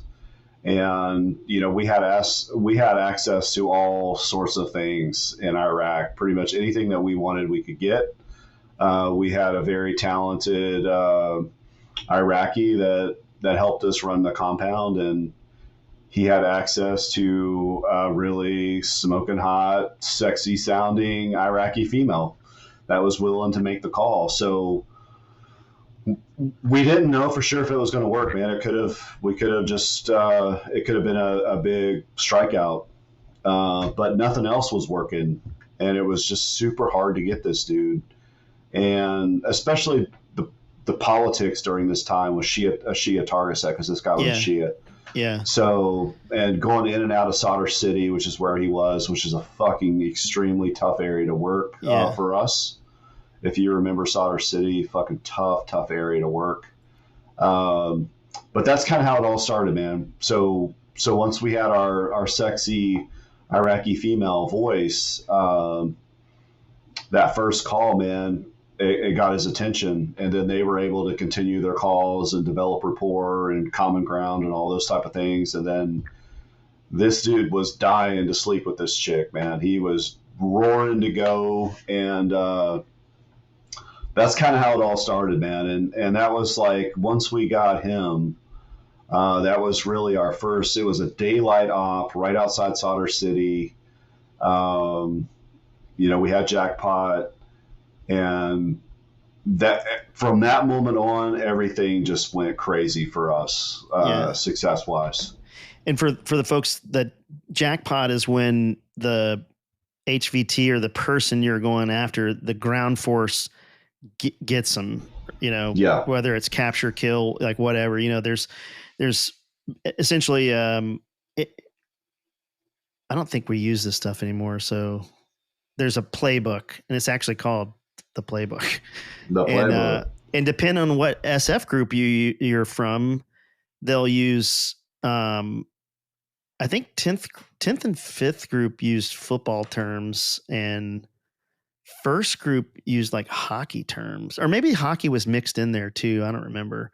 Some units have just kind of plain language, like the SEALs kind of will, but jackpot is universal, kickoff, touchdown, like all those are kind of universal. So that's what jackpot means. And you always want to hear, like for us, for me being on the enabler end, where I'm delivering guys to the target, when we're waiting for them to call us to come pick them up, we're listening to the battle go on, and I always want to hear jackpot, because like it made the thing we were doing worth doing. And so it's just such a cool thing that you guys did, and really speaks to like the typical Green Beret, like just figure it out and think outside the box. And it's cool to see it happen in there.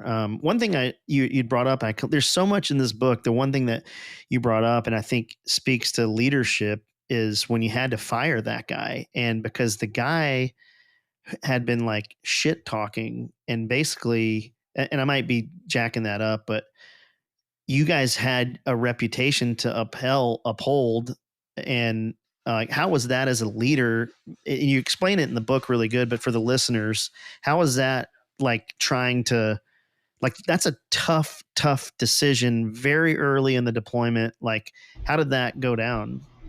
Yeah, it was tough, man. So basically before, and here's a little bit of the background and why it turned out to the way kind of the situation did. So 10th group was a little bit different, a little unorthodox when we did our rotations in Iraq. And I'm not trying to say this as a negative or a positive with 5th group, comparing 10th group and 5th group. So 5th group, they like to kind of keep their teams where they were. So, there could be a team that you come in and replace, and maybe they've been there 2 or 3 rotations before, maybe not every single member of the team, because they, the guys would rotate out, but, they would have a lot of continuity. It's like, oh yeah, we've been at this house. This is our 3rd rotation at the Apache house. And that's basically what we found ourselves dealing with. I was on my 3rd rotation to Iraq. My first one was up north with the Kurdish Peshmerga. The second one was on the Iranian border at Kirkush Military Training Base, KMTB, which is east of Bakuba. And then, for my 3rd rotation, I was going to be in Apache in Adamia. Well, the team that was there, man, they'd been there before. And then they knew they were coming right back to that same place. So they were fucking uber sensitive to somebody coming in and being like an ass clown and fucking up what they'd been, doing, like maybe the network that they had set up, or the worker bees, or the compound. So that's kind of like the situation that we were dealing with back in 06. So I sent, as the team sergeant, before our rotation kicked off in January of 06, this is the fall of 05, I sent one of my guys over, like, hey, go figure out what the fuck they're doing. What kind of setup do they have? What kind of accommodations? All that type of stuff. Go figure that shit out. And I sent one of my guys, one of my senior guys that had been around, is actually as senior as I was. I think I had a little bit more experience, and obviously I outranked him. I was a Master Sergeant. He was a Sergeant First Class. But the dude was experienced. He had been around. And he was going through a divorce. And I was trying to fucking square the dude away financially because he was getting his ass handed to him. So sending him to Iraq to basically kind of do the, like, hey, go check things out, see what's going PDSS on. type. PDSS. Yeah. I just didn't know how to spell out the acronym. But it's basically you're just going to figure out what the fuck's going on and what the pre-deployment site survey. Yeah. There you go. Pre-deployment site survey. And he was going to be able to get 2 months of tax-free, combat zone tax exclusion, and all that other shit. But he went over there and he talked a lot of shit, and he was talking about booze and chicks and illegal supplements, all kinds of crazy shit, right? Just ass clownery. Ass clownery at the fucking highest level. And it gave the guys from fifth group a fucking not a warm fuzzy. They were like, well, these guys are fucking coming over here and they're not going to do shit. And they're probably going to party and do all this other dumb shit. And then we're going to come back 6 to 8 months later and we're probably going to get our ass handed to us because this place is going to be overrunning with fucking bad dudes because they didn't give a fuck and they wanted to party.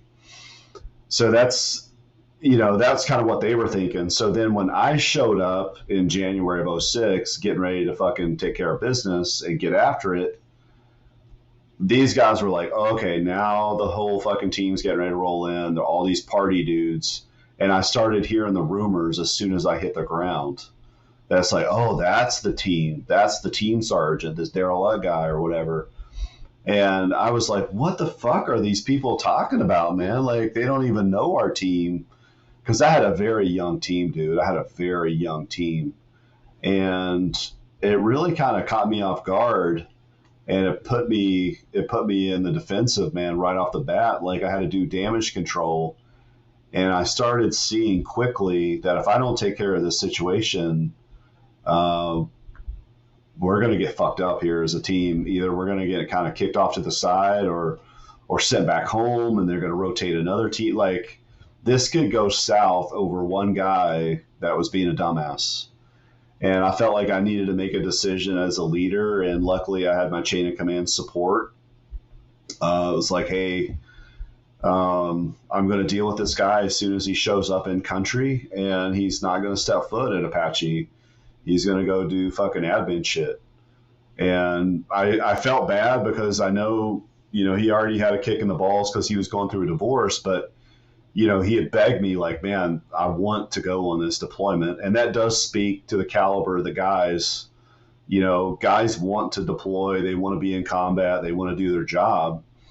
Even though this guy was going through a divorce, he was like, begged me, pleaded with me, like, please let me go on this rotation. Because we all knew we were going to be in fucking Baghdad. It was going to be fucking lights out crazy. And we were ready for it. Unfortunately, he wasn't really in the right mindset. So I had to deal with him early on, and it wasn't pleasant, but I felt like it was the best decision that I needed to make for the team. And thank God I did. Yeah. And it's, going back to the grit code, number 2 is eradicate arrogance. And although not in the same vein, but kind of with that. And I like the grit code because it gives you kind of a framework that if you needed, this grit code will work for your kids. It'll work for your, arguably it's going to be difficult to convince civilian coworkers to, to do anything, relentlessly execute. But these are all the things that most guys in special operations already intrinsically know how to do, but I've never seen it spelled out like these are the things like you said, if you just, I tell my son, my son and my kids, my daughters, like, if you just show up on time and you don't look like a slob and you work, you're like 80% ahead of everybody else. Like, and then you really are. And then if you take these tenets, I love possess. I'll just read them out. Control what you can control. Man, that's like, I still can't figure that one out, but I need to take that one to heart. Eradicate arrogance. Enough said. Possess an extreme work ethic. Adopt a no surrender mindset. I love that. This is one of my favorite ones. Embrace innovation.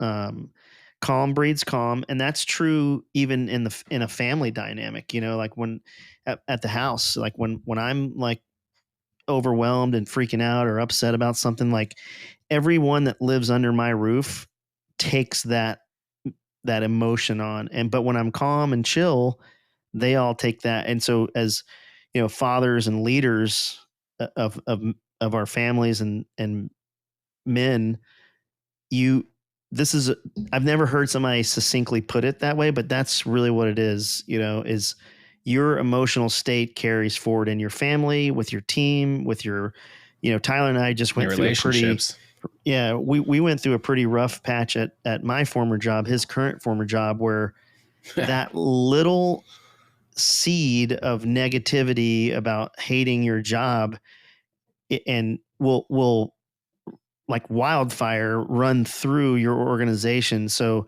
your emotional state affects the people to the left and to the right of you. And then relentlessly execute. I feel like that's also one that most special operations folks kind of understand.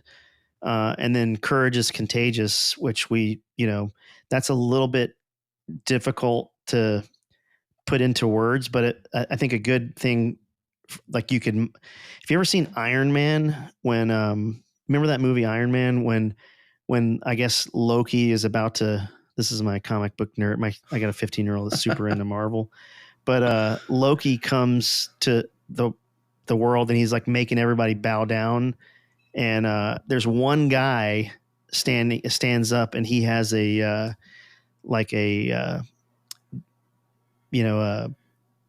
Auschwitz tattoo on his forearm, and he's like, I kneeled for people before and I'll never do it again. And that's what it says. Like, when you do the right thing, even if you're the last guy standing, that is contagious. And the people to your left and to your right of you are going to be like, oh shit, look at that guy standing alone and unafraid, pun intended. Nailed it. It is contagious, and doing, and so, and you kind of go into detail on each of the individual grit code, things. Do you have one that you like the best, like your favorite, or do you like them all? Well, I like all of them, and I simplify, like I said earlier, I simplify 3 of them, for the high school, like, hey, work hard, be humble, don't quit. But you can see how Lauren kind of jazzed up those 3 to make them what they are in the grit code. And, we talked about April 17th and that kind of walk from the vehicle to the Iraqi command post before I had that conversation, like, hey, let's go kill these motherfuckers. That calm kind of walk, calm breeds calm, and courage is contagious. And it actually did catch on, where, once I got everybody together, we linked up the Iraqi army. It was our team and then the 101st. And I think all those things kind of combined, and it inspired the guys to, like, hey, let's go fight these fuckers. And let's take the fight to them and see how they like that shit.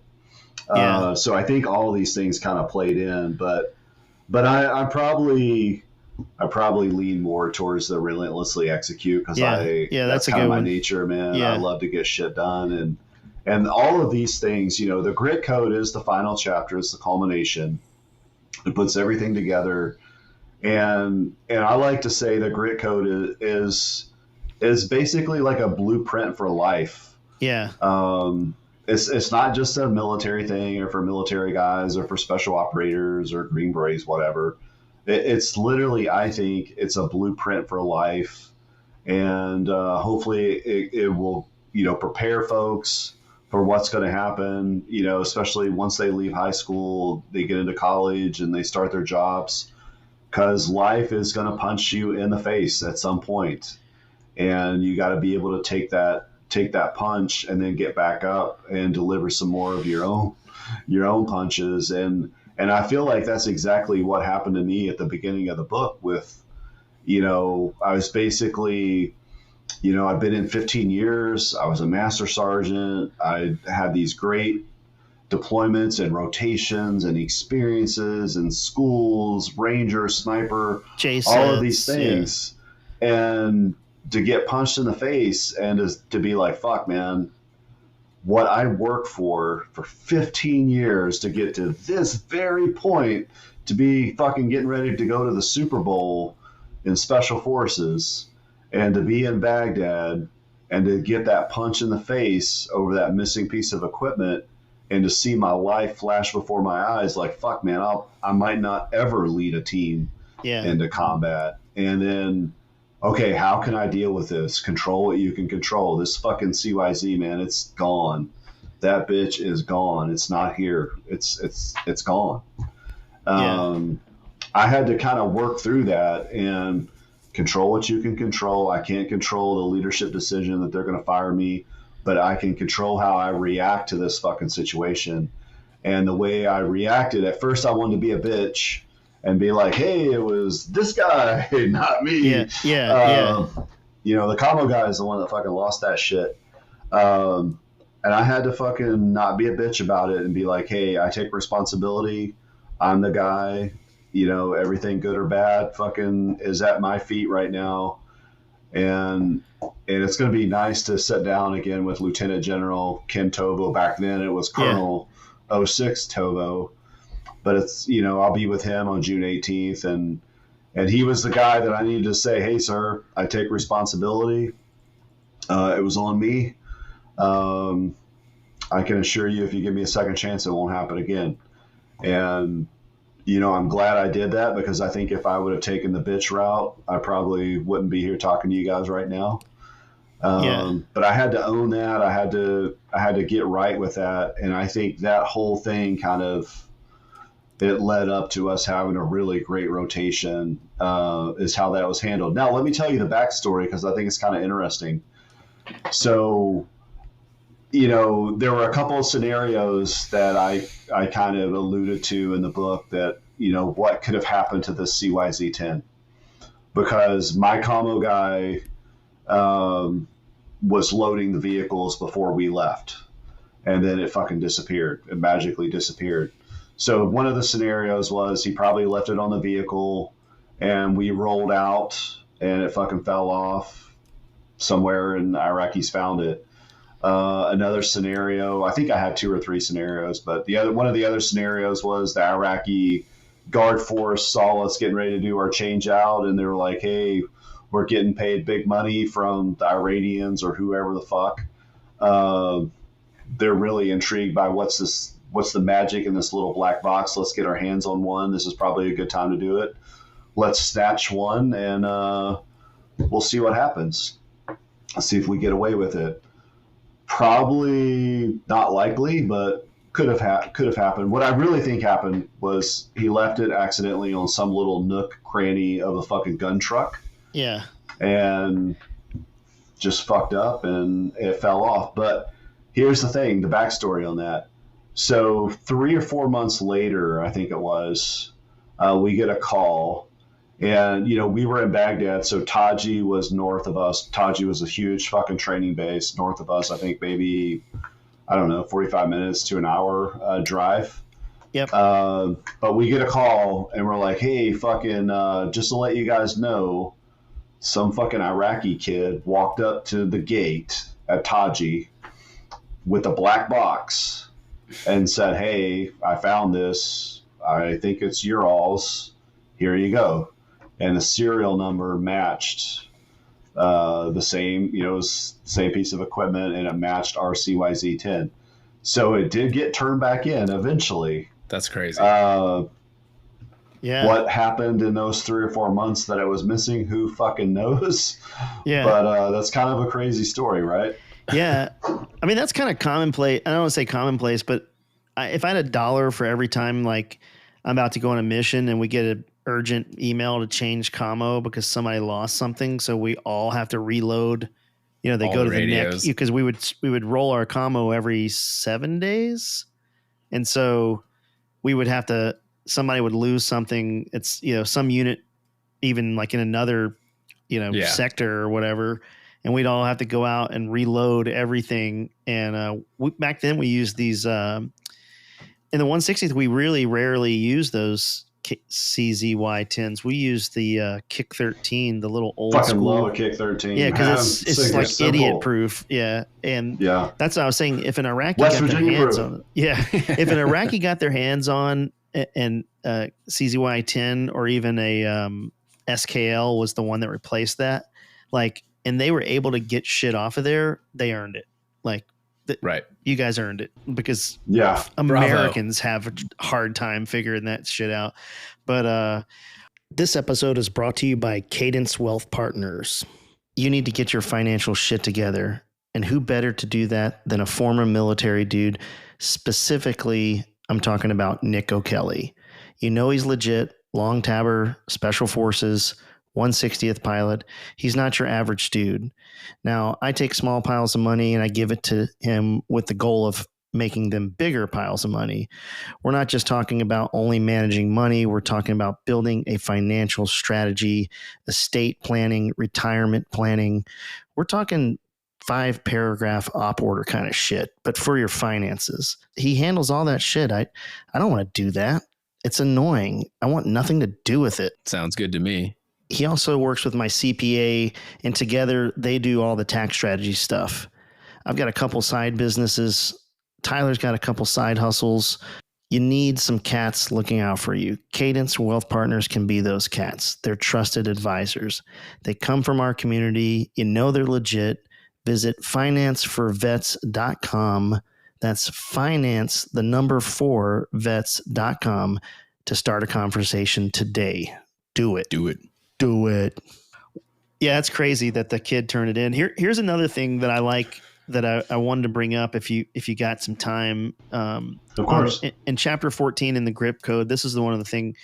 If you notice the first one on grip code is control what you can control. And you already kind of talked about it, but there's something that's uniquely,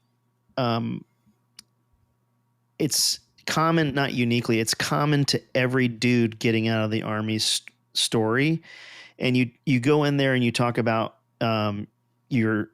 your kind of struggles with, getting out and your VA stuff and the VA disability. And I just wanted to kind of read something. And I think overwhelmingly everybody that Tyler and I talked to, and including us, have some version of what you write about in here. And TBI, insomnia, irritability, low motivation, low energy, poor concentration, low testosterone, and severe hormone disruption, just to name a few. Check. Yeah, Check. Yeah. Yeah. So I actually got on, I don't know if we talked about this, Mark Gordon. Do you know that dude, Mark Gordon? I talk about him all the time on the podcast. He runs a TBI clinic. So. He's in Magnolia, Texas. I think it's like near Houston. And he has a TBI clinic, and basically this is his forte. And he treats it with a lot of hormones, supplements, and stuff like that. But in your Can book, you connect me with him? Yeah. Oh yeah. I'm like on. Let's see. I started March, April, May. So it's May. I'm like almost 2.5 months into this protocol, and like sleep is better. Energy is up. I was taking like testosterone shots. I've switched to essentially, like with me, this is kind of a rabbit hole, but because I'd injured my hip, and I started out in the infantry, and I was an 11 Charlie, which is the smart infantryman, the infantryman that can do math. But I was this is back in the Clinton era Army, where we would go to the field for 30 days and hump around like 110-pound rucksack and like, fuck yeah, battle drill 1 alpha. And like, it was like real kind of Cold War, Vietnam style trenches, trench clearing, the whole thing. Fuck yeah. And then, just with years of service, I just jacked but what's the one thing when you go to the TMC, troop medical clinic, or the medics, what do they always give you when you're hurt or injured?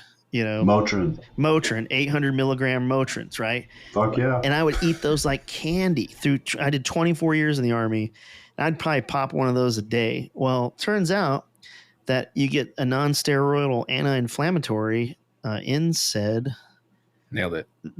Those things lodge in your balls, and I'm probably jacking up the medical term. My wife would be like, no. Not the whole actual pill. Yeah, not the whole pill, but like some portion of the Motrin or ibuprofen basically goes to your gonads and inhibits the production of testosterone. It's called Son of a bitch. Yeah, no shit, right? hypogonadism. Hypo. Mark Gordon can. Yeah, slow, right? So in my case, that's what was happening with me, which was so I saw a post on LinkedIn by Mark Gordon, this doctor, about operator syndrome, and I just hit him up to ask him a question about it, and he's like a 10-pound brain, and he just data dumped shit on me. He's like, watch this video, do this, call me if you're serious. And then, so I watched the video, and it was like a light bulb went off on me and the video is called Quiet Explosions. It's about operator syndrome and specifically about TBI and how a lot of those, basically it's due to inflammation in your brain from some type of brain injury, be it traumatic TBI, like I'm shooting 50 cals and getting blown up with IEDs or automatic weapons all the time. Just the recoil and the concussion of that can damage your brain. Or it can be from a psychological trauma. Like there's all these studies with like women that were sexually assaulted, that there is a psychological component in your brain that your brain is damaged and essentially shuts down. And what that does, and I'm probably completely jacking it up, so like the science nerds don't come after me, but essentially what's happening is your brain is inflamed and it mimics the depression and anxiety because your brain is shutting down stuff to like conserve whatever blood flow or something. Nerd science speak, insert here. But bottom line, it's all treatable with over-the-counter supplements that you can buy on Amazon. And he's got hundreds of like peer-reviewed papers on all this shit. And I'll connect you with him. I'll put him in the show notes. TBI, Millennium TBI Clinic. You can check it out. Just fair warning. He's also been on Joe Rogan like 7 times, and he's the real deal. Yeah, but the crazy thing is he will personally call you, which is weird. He called me like on a Saturday night, like at 9:00, also kind of weird. But he will also data dump like massive amounts of data on you that I'm like, can you let me just drop this shit in ChatGPT and summarize it, because I'll never get to the end of this because it's so much stuff. But, rabbit hole complete. But I wanted to talk to you to kind of mention that I'm glad that you put that part in the book. You also talk about Christopher Frunch. Am I saying his name right? Is that Free? Chris Free, the doctor. And what's interesting about here is you read down, his work extends to several organizations, including the SEAL Future Foundation, the Boulder Crest Foundation, Military Operational Family Collaborative, the Mission Within, is who I did my psychedelic retreat with. And if you listen to episode 34, Jeremy Tomlin did his with them, and then I'm 42, where we intricately talk about that. VETS, which is another special operations psychedelic foundation, and the Quick Reaction Foundation. You kind of just go in and talk about what his work with operator syndrome. So, and then you talk about the blast exposure and TBI from your own experience and the long lasting effects on your health. So, just if you wouldn't mind, and you kind of go through operator syndrome, and I'll just, before I hand it over to you, I'll just go through this. Is injuries associated with operator syndrome is TBI, endocrine dysfunction, sleep disturbance, obstructive sleep apnea, chronic joint pain, orthopedic problems, headaches, substance abuse, depression, suicide, PTSD, anger, worry, rumination, stress, and reactivity, marital, family, and community dysfunction, problems with sexual health and intimacy, being on guard and hypervigilant. That's everybody. Fucking everybody. Memory, concentration, and cognitive impairments, check. Vestibular and visual impairments. So for folks that don't know what vestibular system is, that's your equilibrium, basically. Challenges of transition to civilian life. Yep, that's why we have this podcast. Existential issues, common to operators, and collective pattern of challenges. So with your experience with I mean, because this is like a playbook for at least Tyler and I think for most all these I have or had 100% of all of them. Yeah. Right. Yeah.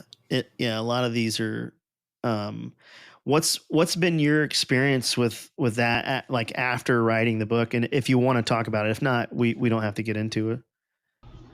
No, I think the big, like for me, man, I feel like I'm constantly just a work in progress. And like you can see probably over my shoulder, I'm wearing the suit with the red tie and I'm way skinnier than I am right now. So I feel like that's one of the big things that I'm trying to unfuck for me. And I think it's okay to be like, hey man, we're not like 100%. Like most guys, most gals out there are works in progress, and I can raise my hand right now and say, hey, I'm a work in progress. I'm still trying to get my fucking hormones unfucked, and I'm trying to get my testosterone from like the dumps, the low number that it is. And I have an 18 Delta, which is a medic. I have a former 18 Delta teammate that's like, well, dude, what is your fucking testo? What's your numbers? I'm like, fuck, I don't know, man. I just know they're really low. And he's like, well, is it like a 400 or 500? And I'm like, dude, that'd be a fucking dream. I think my shit's like 1 something. Yeah. It's low. And I just recently got connected with someone that did all my blood work. And I think this kind of goes to your point, Thad, is, like the control what you can control. Like, man, I know I'm kind of fucked up right now. I'm a work in progress. My body's is beat up. I'm heavier now than I have been in a little while, but I'm trying to get all that shit fixed. And you can either set back and keep taking those punches and roll with them, or you can keep fighting, man. Stay in the fight, like we talked about earlier. Keep fighting, keep working. Keep trying to get that improvement, get your blood work done, get those sleep studies. If you have fucking sleep apnea and you have a CPAP, try to use that bitch, or try to get one of those mouthpieces. I haven't had any luck with those mouthpieces, but that one works pretty good for me. The mouthpiece. The mouthpiece? Yeah. Although I end up being a mouth breather though. I'm sorry. like, no, I was just gonna say, I think that list is so long, right? And so it's kind of overwhelming to like look at it and hear it all, right? But I think, like, again, the big thing is just take action. You're not going to take action on all of them at once, but find maybe what is, sleep's really fucking important. Sleep might be able to solve some of those or help some of those other issues, not solve them, but so find the thing that you might think is plaguing you the most. And it's really just hard to find somebody, because 9 times out of 10, you go to the VA, they're going to do some half-ass little thing. I went in for a couple of things. The equipment didn't even fucking work. And they were kind of like, I don't think this thing's working right, but you're good to go. And like, that was the extent of whatever it was they were looking at.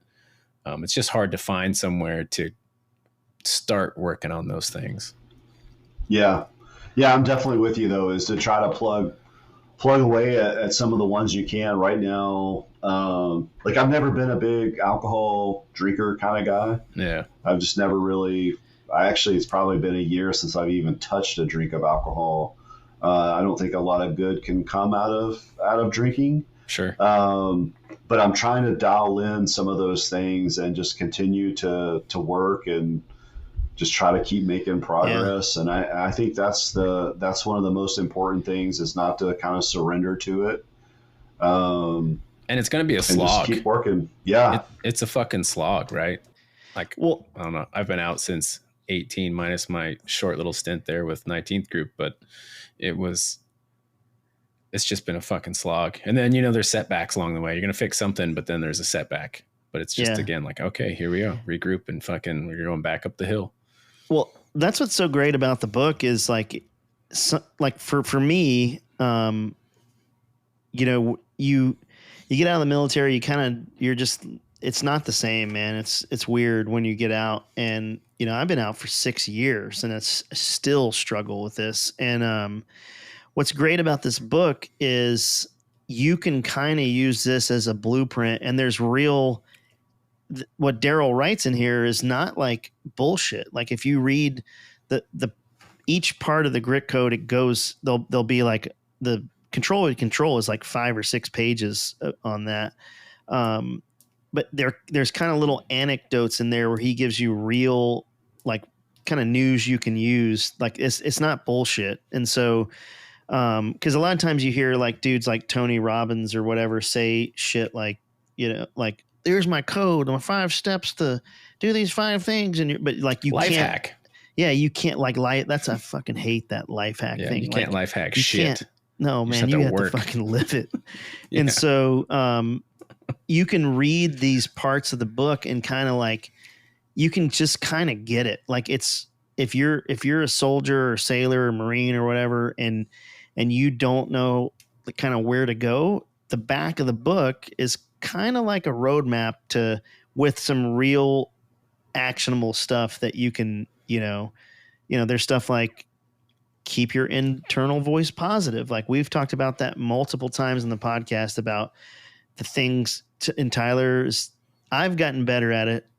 Are you still? It's a work in progress. We're just slogging through that one. Yeah. Just put that on the list. Put that on the list of shit I got to fucking fix. You know, convince yourself that you're doing it. Self-belief is a powerful motivator. Convince yourself that you're built different. These are all things. There's just so much wisdom in this. You know, when you look at the cover, you think it's going to be like a shooter book, and it's really like a pearls of wisdom disguised with some war stories. I would say that the war stories they're just the icing on the cake. The meat and potatoes or the substance, it happens in the background, and you kind of don't know you're getting it until the end, and you're like, oh, and I fucking probably I just fucked it up for everybody, but no. So anyways, it's an awesome read. I really recommend people to get out there, and it's an easy read. It's not going to take you, you know, I fall asleep reading, but you got to do an audiobook to this, dude. You should do an audiobook. Yeah, man, I'm on my ass on that. I'm on my ass on the Audible book. I need to get that going. The problem is when I've already paid for the whole Audible thing, so I can go ahead and start knocking that out.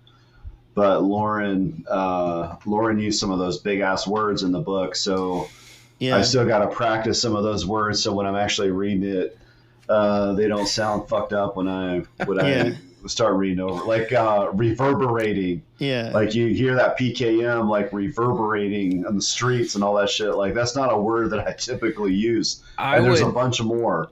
I would appreciate listening to the book where you work through those words. Oh, it nice.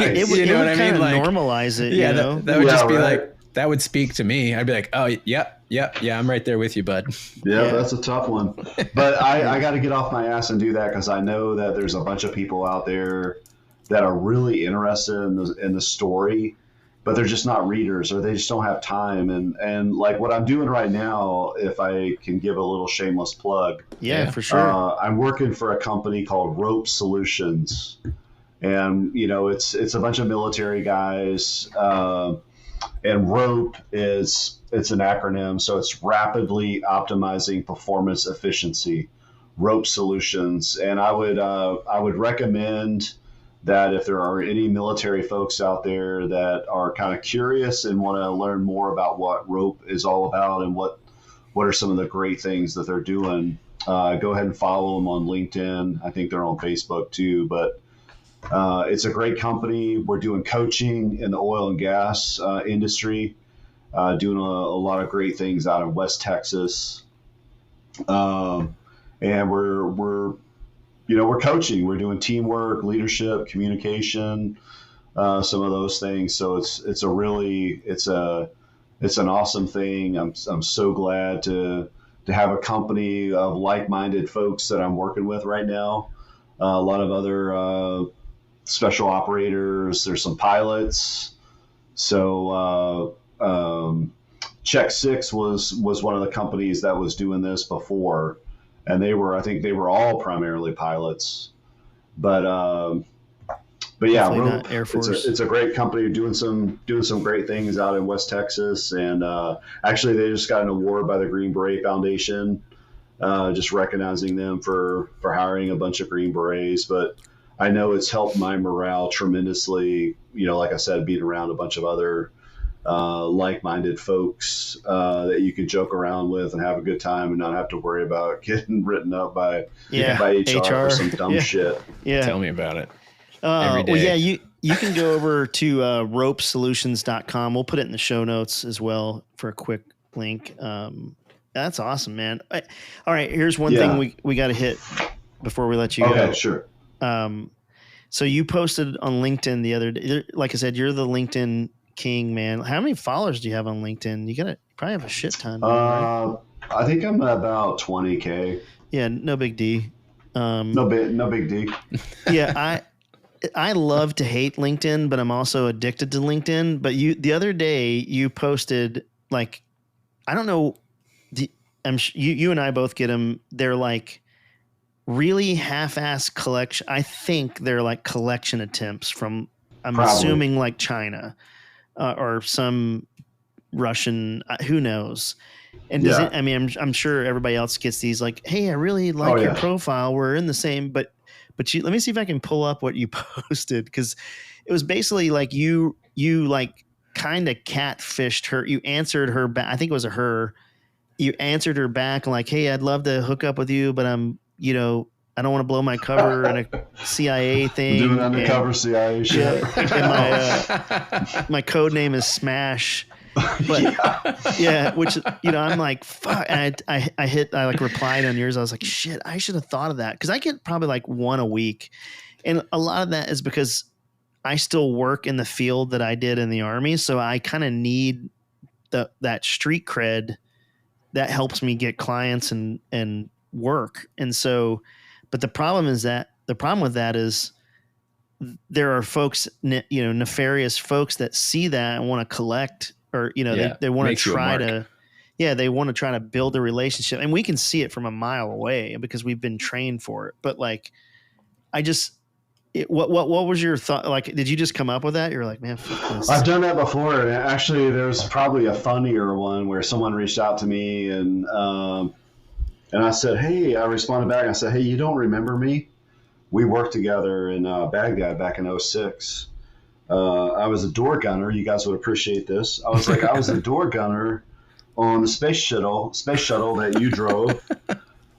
We did some crazy shit together. Like, I can't believe you don't remember me, or something like that. That one took off, man. The popularity of that one, like, it got crazy impressions. Someone else that does some little funny shit like that is Nick Lavery. Yeah, I saw that. I saw his too. Yeah, he does some funny shit like that too. But we should get him. Yeah, you guys should get Nick Lavery on. He'd probably be a great guy to talk to. But yeah, man, some of the comedy on LinkedIn like actually just takes off, man. People enjoy having a little bit of a lighthearted thing, and it's something they can relate to because they get, just like you said, they get these bullshit ass messages all the time. And I used to, like when people send me bullshit about, hey, I got this product, and it's like the first fucking message I get from you on LinkedIn after connecting, you're selling me some shit. Yeah. And I would fucking hit them right back with, ignore whatever the fuck they wrote. Like, hey, I got this fucking real estate plan and it'd be great to blah, blah, blah. I would totally fucking ignore it. And then say, hey, I got this book. It's called Grit to Glory. Here's the link. You should go buy it. Dude, that's awesome. It'd be fucking crickets. Radio silence. I had a guy hit me up this week and say that he would be in my area. Can we schedule a sit down? It was like a financial planner. And I was like, get the fuck out of it. Like, I don't even fucking know. Like, what the fuck are you thinking? But I love what you wrote in this is I'm recruited by CIA's ultra classified badminton ops division. I'm currently, but wait, it gets better. I'm currently deep undercover firing shots and smashing shuttlecocks. I'm just impressed that you use shuttlecocks. Like that's such an underutilized word. It sure is. Yeah. So I had to test that one out. I had to test that one out and say, "Hey, you guys know what shuttlecocks are?" It's like, yeah, it's a little fucking badminton. Yeah, the little birdie thing or whatever that thing is. Yeah. Well, hey, before we get off, we do want to pitch a few things, a few 501c3s or charities that you support and that we'd appreciate if folks, we'll put this in the show notes, but Green Beret Foundation, the Woody Williams Foundation, and last but not least, We Fight Monsters. Tyler, you were telling me about We Fight Monsters. Weren't you and I talking Ben about Owen. That? Yeah. He's a big LinkedIn presence as well. Yeah. You should probably have him. Yeah, wasn't he like into like substance abuse and stuff? And then yeah, he's been on Sean Ryan. Yeah. He's paired up with Scott Mann. Yeah.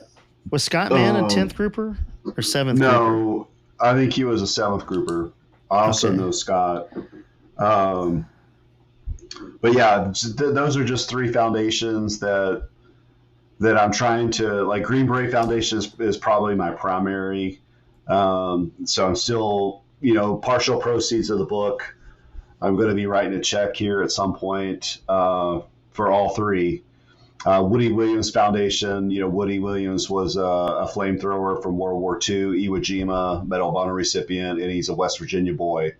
Did some fucking crazy, crazy stuff back in the day. And what's really impressive about Woody, in addition to being a flamethrower and fucking on Iwo Jima and surviving all that shit, was, I think he had like 6 or 7 decades of service after his action, where he continued to serve. And I think that's an important message to share with the audience, especially for those folks that are either transitioning from the military, whether you're getting out or retiring or whatever.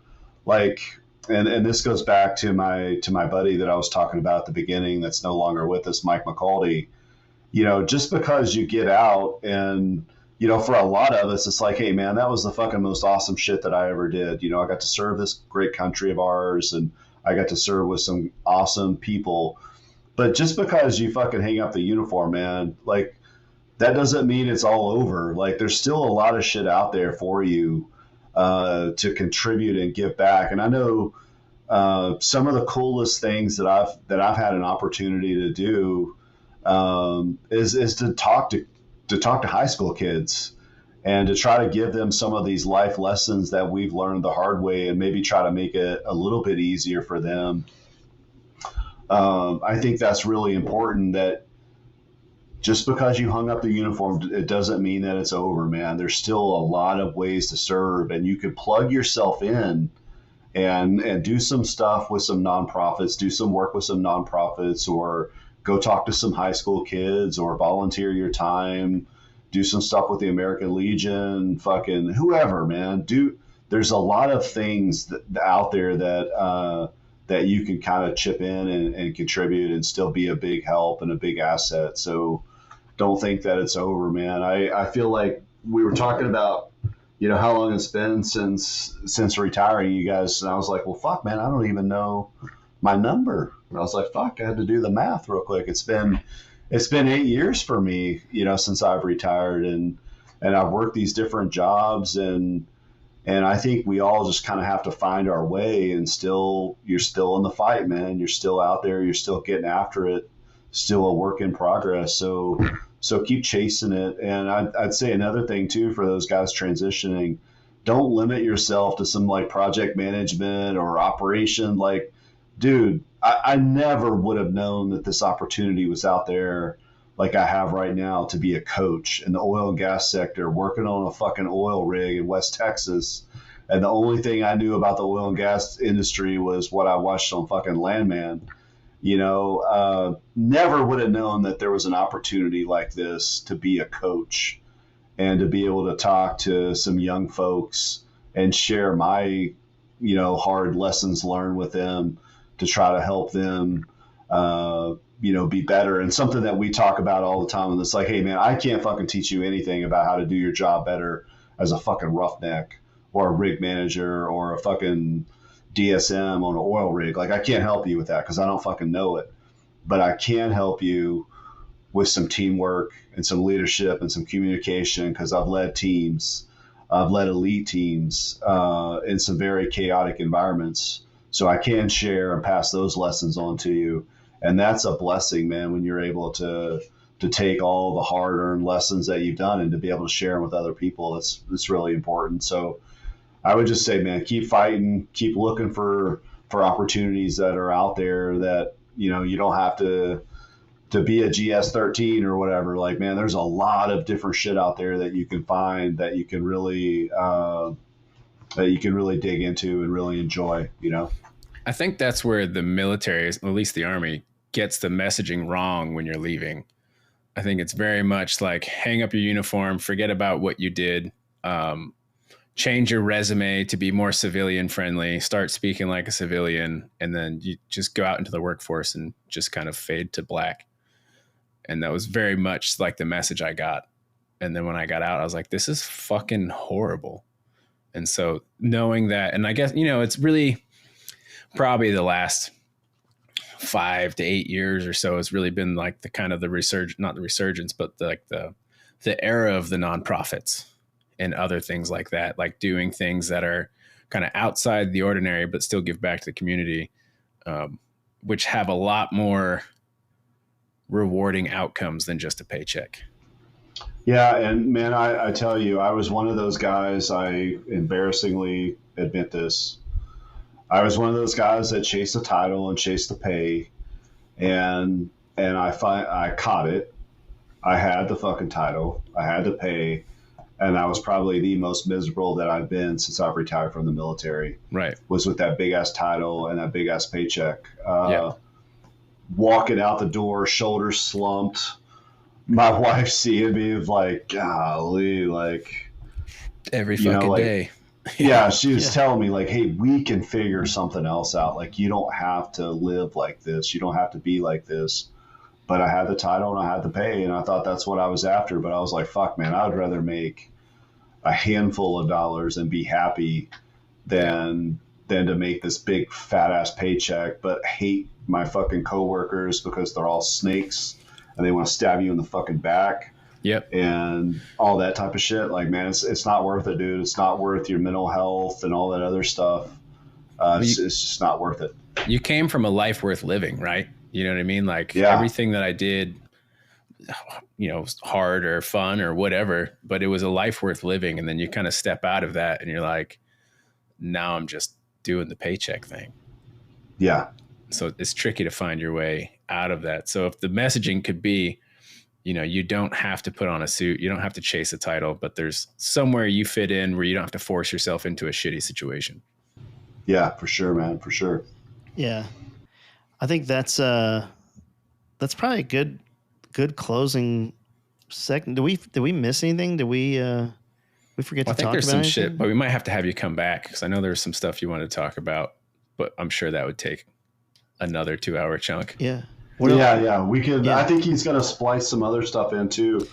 If we have a few seconds, I did want to ask you. We're here. Yeah, we got all kinds I want to ask you about this fucking DC thing, man. This helicopter incident that happened in DC with the female pilot. Like, I know you weren't fucking there and all that other shit, but is this really like her ignoring the fucking commands? Because I've talked to another pilot, just to give you the story, and this other pilot friend of mine, helicopter pilot, retired out of the Navy, he goes, it's beyond comprehension how this fucking happened. Like, just gross. It looked like when I was watching the video initially of that Black Hawk flying into an airplane. I mean, like, it's not a small fucking airplane. And trust me, I get how you can lose things in the lights while you're flying around, but you don't lose that airplane that close. right? Like Well, that's almost impossible. Well, so I don't know, because here's my thing on it, right? So first and foremost, the routing structure sucks. Like I've flown that route before, and it's not designed well. She was off her altitude, but I don't think people understand that 100 feet translates to me moving the cyclic in my hand about a quarter of an inch. And if that goes unchecked and I don't think about it and I'm talking to somebody, especially on a junior pilot, they can wildly change altitudes within seconds. And, because you figure if, I'm assuming they were doing somewhere, and then I haven't looked at the report, but they're probably somewhere between, I'm guessing between 80 and 120 knots. Probably the Black Hawk likes to fly between around 110 to 120 knots. So the reason why I think there was some confusion, she ignored the commands, but I don't know how. I haven't heard the tapes. I don't know how. The question I had is, if the instructor pilot says, "Hey, you need to come right or come left," you need to come, or whatever he said, he should have taken the controls and moved the helicopter. He is the instructor pilot. And she was, right, wrong, or indifferent. She was, and for the folks that aren't familiar with this, in the Army, the warrant officers, which I was a warrant officer, are typically the experienced pilots. They're the technical and tactical experts for the employment of the aircraft, and spend years. That's all warrant officers do, is we fly helicopters. That's it. There's and stock refrigerators. Yeah. And stock refrigerators with the best fridge fund ever. But, but she was a captain. Captains are officers. We call them RLOs, real live officers, because warrant officers are officers. And when you're a W-2, you get commissioned by Congress, just like any other captain or lieutenant or whatever. But I think she was a junior aviator, but I think she was overwhelmed, and especially in a place like DC where there's so many lights. She was like 300 feet. So at 300 feet under NVGs, there's all these visual illusions that happen when you wear night vision goggles, especially when you're a low time goggle pilot. So there's a thing called size distance illusion, where the beam of light, like, how could you not see that jet? But when you're looking at something and it's on the same plane that you're looking at, and you're under night vision goggles, your depth perception is whacked. Like, you can't tell if something is,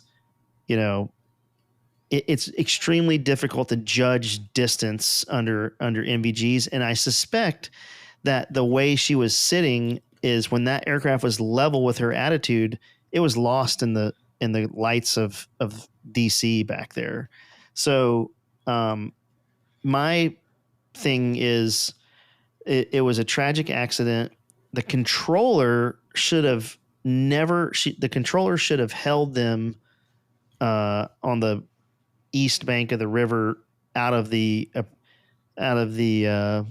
approach path from the airplane. Probably never saw them because they lost them in the ground lights. It's virtually impossible without night vision goggles to see like a red and a green flashing. Yeah, if you're not wearing NVGs, you're not picking it up while you're flying. And the problem is, a lot of the people that are making all these comments about that accident they're used to flying at 10,000, 30,000 feet, where there's reaction time and you can see really well. At 300 feet and 100 knots over a city, there is no margin for like me being off my altitude. And especially when you're training, I think it was a tragic accident.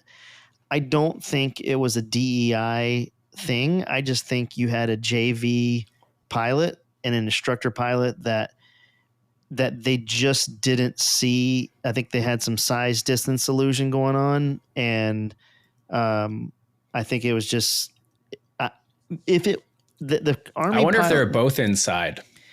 So that was my other thought. because I don't think they were in. I think he knew. Like when I was watching the animation from it, like my like weird pilot vibes. Like whenever I think like something's gonna go wrong, I always trust that feeling, and I don't trust the controllers for shit.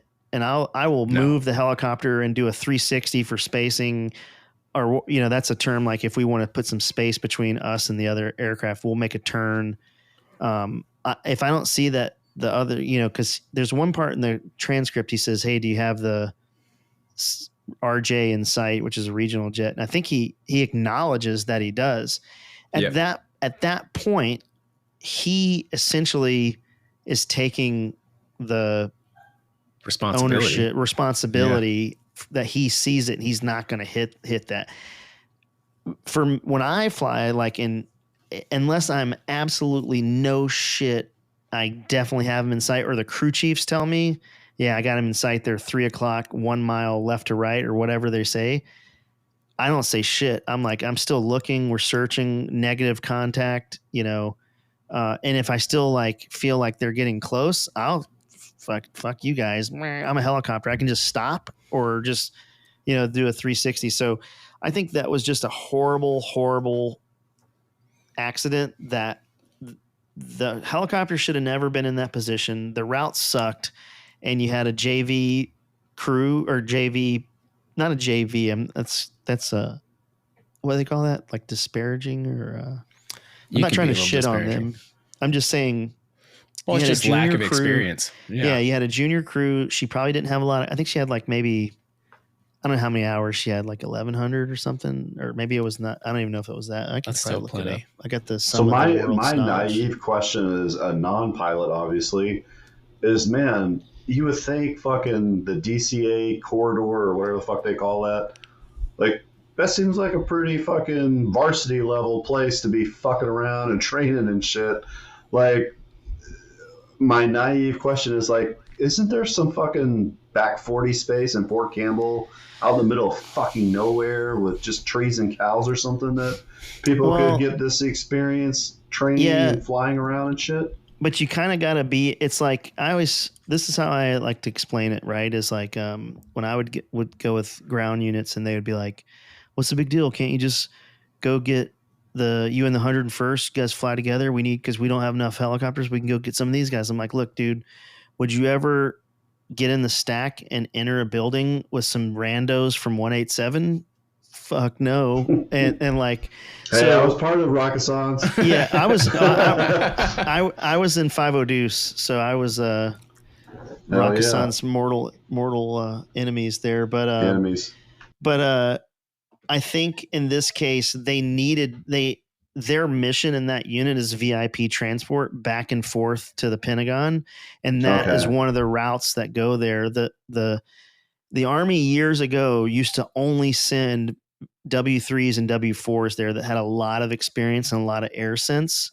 And then they started in probably like 06 or so, they started putting JV guy or junior guys in there just because they needed the senior guys forward in the war. So it's one of those things like you got to break an egg to make an omelet. And I don't say that because they crash. I'm just saying you've got to train in the environment that you're going to work in. The mitigating factor was that instructor pilot should have been like, hey, no shit, because originally the controller switched the jet to land on another runway that's not often used. It's pretty short for jets, so I think it might have caught them off guard, and I think they were on different. It's very common, especially in Class B airspace, to have different aircraft on different frequencies. So you might not hear the traffic from somebody else. Like if you go to any other like Class D airport or Class C airport, everybody's on the same tower frequency usually. But when you get to Class B, sometimes you'll have multiple controllers controlling multiple aircraft on different frequencies because it's so busy. The controller's responsibility is to tell them where the traffic is, in which he did, but way too late.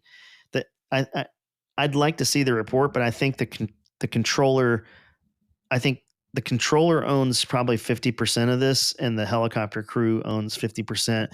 The regional jet really? That's crew interesting. owns none of it. They were just doing exactly what they were instructed to do. But yeah, I would say that they need to train in that environment because that's their mission. The risk mitigation part didn't work. I mean, and aviation is a dangerous business. I mean, shit happens all the time. Yeah. I just think it was a really unfortunate thing, and a lot of people may or may not agree with me on that, but yeah, that's kind of my point. I don't know. If that was one of the questions I wanted to ask you. I was just curious about it because I think we either talked about it before, or I saw a comment that's like, "Hey, you might not want to make a comment about this unless you kind of know what the fuck you're talking about." Well, I put that on LinkedIn because people will just come out of the woodwork acting like they're fucking experts, and they don't know fucking anything. Like, you don't know fuck all. Like, I've got a lot of hours in helicopters, and Tyler's been crewing helicopters for years, but like I don't know what was happening in that moment. And for me to come out, like, people like the next day were putting like, this is definitively what happened. I saw a dude made a whole YouTube on it, right? And he was like a F-18 fighter pilot explaining all this helicopter. I was like, get the fuck out of here, dude. Like, you don't know what the fuck you're talking about. Like, the bodies aren't even cold yet, and you fucking got it all figured out. That was like, I don't know if you guys remember back in, I think it was around New Year's, with the whole fucking Tesla 10th group guy that fucking... Dude, that's a whole podcast in and of itself. Right? Like, yeah, that's a whole crazy thing. But people were reaching out to me, and it's like, fuck, man, I haven't been in 10th group for I don't even know how long. Yeah. And I wasn't in the car. I don't know this guy. But then somehow I was fucking connected to this fucking dude on LinkedIn, which, not to sound arrogant, but when you have a fucking lot of connections, right? I don't fucking know every single connection, but I had a news reporter that actually reached out and said, "Hey, would you like to comment? I see that you're a former special forces.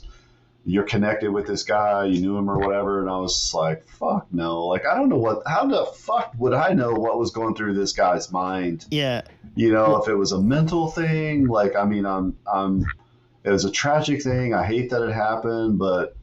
The whole Trump and Elon Musk, and it would happen right after this other terrorist thing. It's like, fuck, man, I have the slightest goddamn idea what the fuck was going through this dude's mind. And it's funny that they'd reach out to somebody who's not close to it, right? Like, hey, do you have a comment? And be like, no, I don't know anything. I fucking don't know this guy. I wasn't in the vehicle with him. I wasn't part of his planning cell. Like, yeah. What would my comment mean anything? I would be like, I would just do the whole PAO thing as you can contact the PAO if you know. Yeah. But that whole thing, was it, Tyler, were you and I talking about that, or was it me and another guy were talking about? I'm sure we talked about it. Or was Dave? It was Dave was telling us about it, wasn't he? Maybe. Was Dave a 10th grouper? No, 7th group. 7th group, yeah. Yeah. We worked with a dude that was a Fox and now does a lot of intel stuff and old school, like Plan Columbia kind of dude back in the day. Nice. And so we were talking about that whole thing. There's such a conspiracy thing with him. And have you heard all the conspiracy theories about that guy, that 10th group dude, and all the shit that's going on with that? I heard a few things that he was like a whistleblower for some fucking war crime shit that happened in Afghanistan. Yeah, all the emails to like Sean Ryan or something, right? Yeah. There was a bunch of a guy that I was down in Mexico with. Maybe it was this guy was telling me about it. I think him and I were having the conversation maybe because he was a first group dude, and or maybe it was Nick was telling. I don't know. Like, somebody. I got so many SF friends. Some fucking guy. Some fucking keep guy. Up with them. But we should do a show on that, man, that conspiracy, because that whole thing was just, and like whatever happened to the dude that the terrorist thing that happened before that, like we were just like, man, it's not the droid you're looking for. It's funny that we're bringing all this shit up because I'd kind of forgotten about all this stuff and how fucking crazy like that period of time was. Like Trump getting shot, and then some dude in Now the that would bushes be a trying to good shoot him. podcast too. And then, yeah, man, it's all like, Well, all that shit happened in such a short period of time, and it was fucking chaos. And now it's not even like a conversation because there's so much more chaos. well, that's like the whole, like we should do this because there's a whole one about Benghazi, and like people don't realize that like we fucking made the government fucking knew. They fired General Ham over it, and then I mean, I don't know if you were in Charlie 1-1 or Charlie 110 ever, but those guys from Stuttgart were in that, and we all got stood down for it, and that would be a whole podcast about Benghazi and how all that happened, and then it's probably still classified, so I probably should stop talking. But Well, Hillary's got it on her computer, so well, I good. like, yeah. I mean, the crazy thing is like the American, the Secretary of State made up a lie corroborated with the president that some dude made a tape making fun of Islam, and that riled these people up, and they killed the ambassador over it, which was a bold-faced lie. They knew it at the time. I don't want to get crazy on here, but that's an awesome podcast about how fucking crazy that was. I tune in for that one. but I'm going to have to run now, fellas. Yeah, man. Well, thanks for It's hanging been out great with us. chatting with you guys, man. Yeah. I hope bro. this turns out to be a great episode, man. Yeah. of course you made it easy. Yeah. Let's do it again sometime whenever you write your next book. And then we got to catch up on all that other stuff. Yeah, we got so much. Yeah, shit, for so, sure. we We might have to do another episode, man. I have to come out with another one. Yeah, You're always welcome back. Yeah, Appreciate that. Cool, man. Well, thanks for hanging out with us, and we'll see you guys next time. Cool, man. Later. Bye. Later.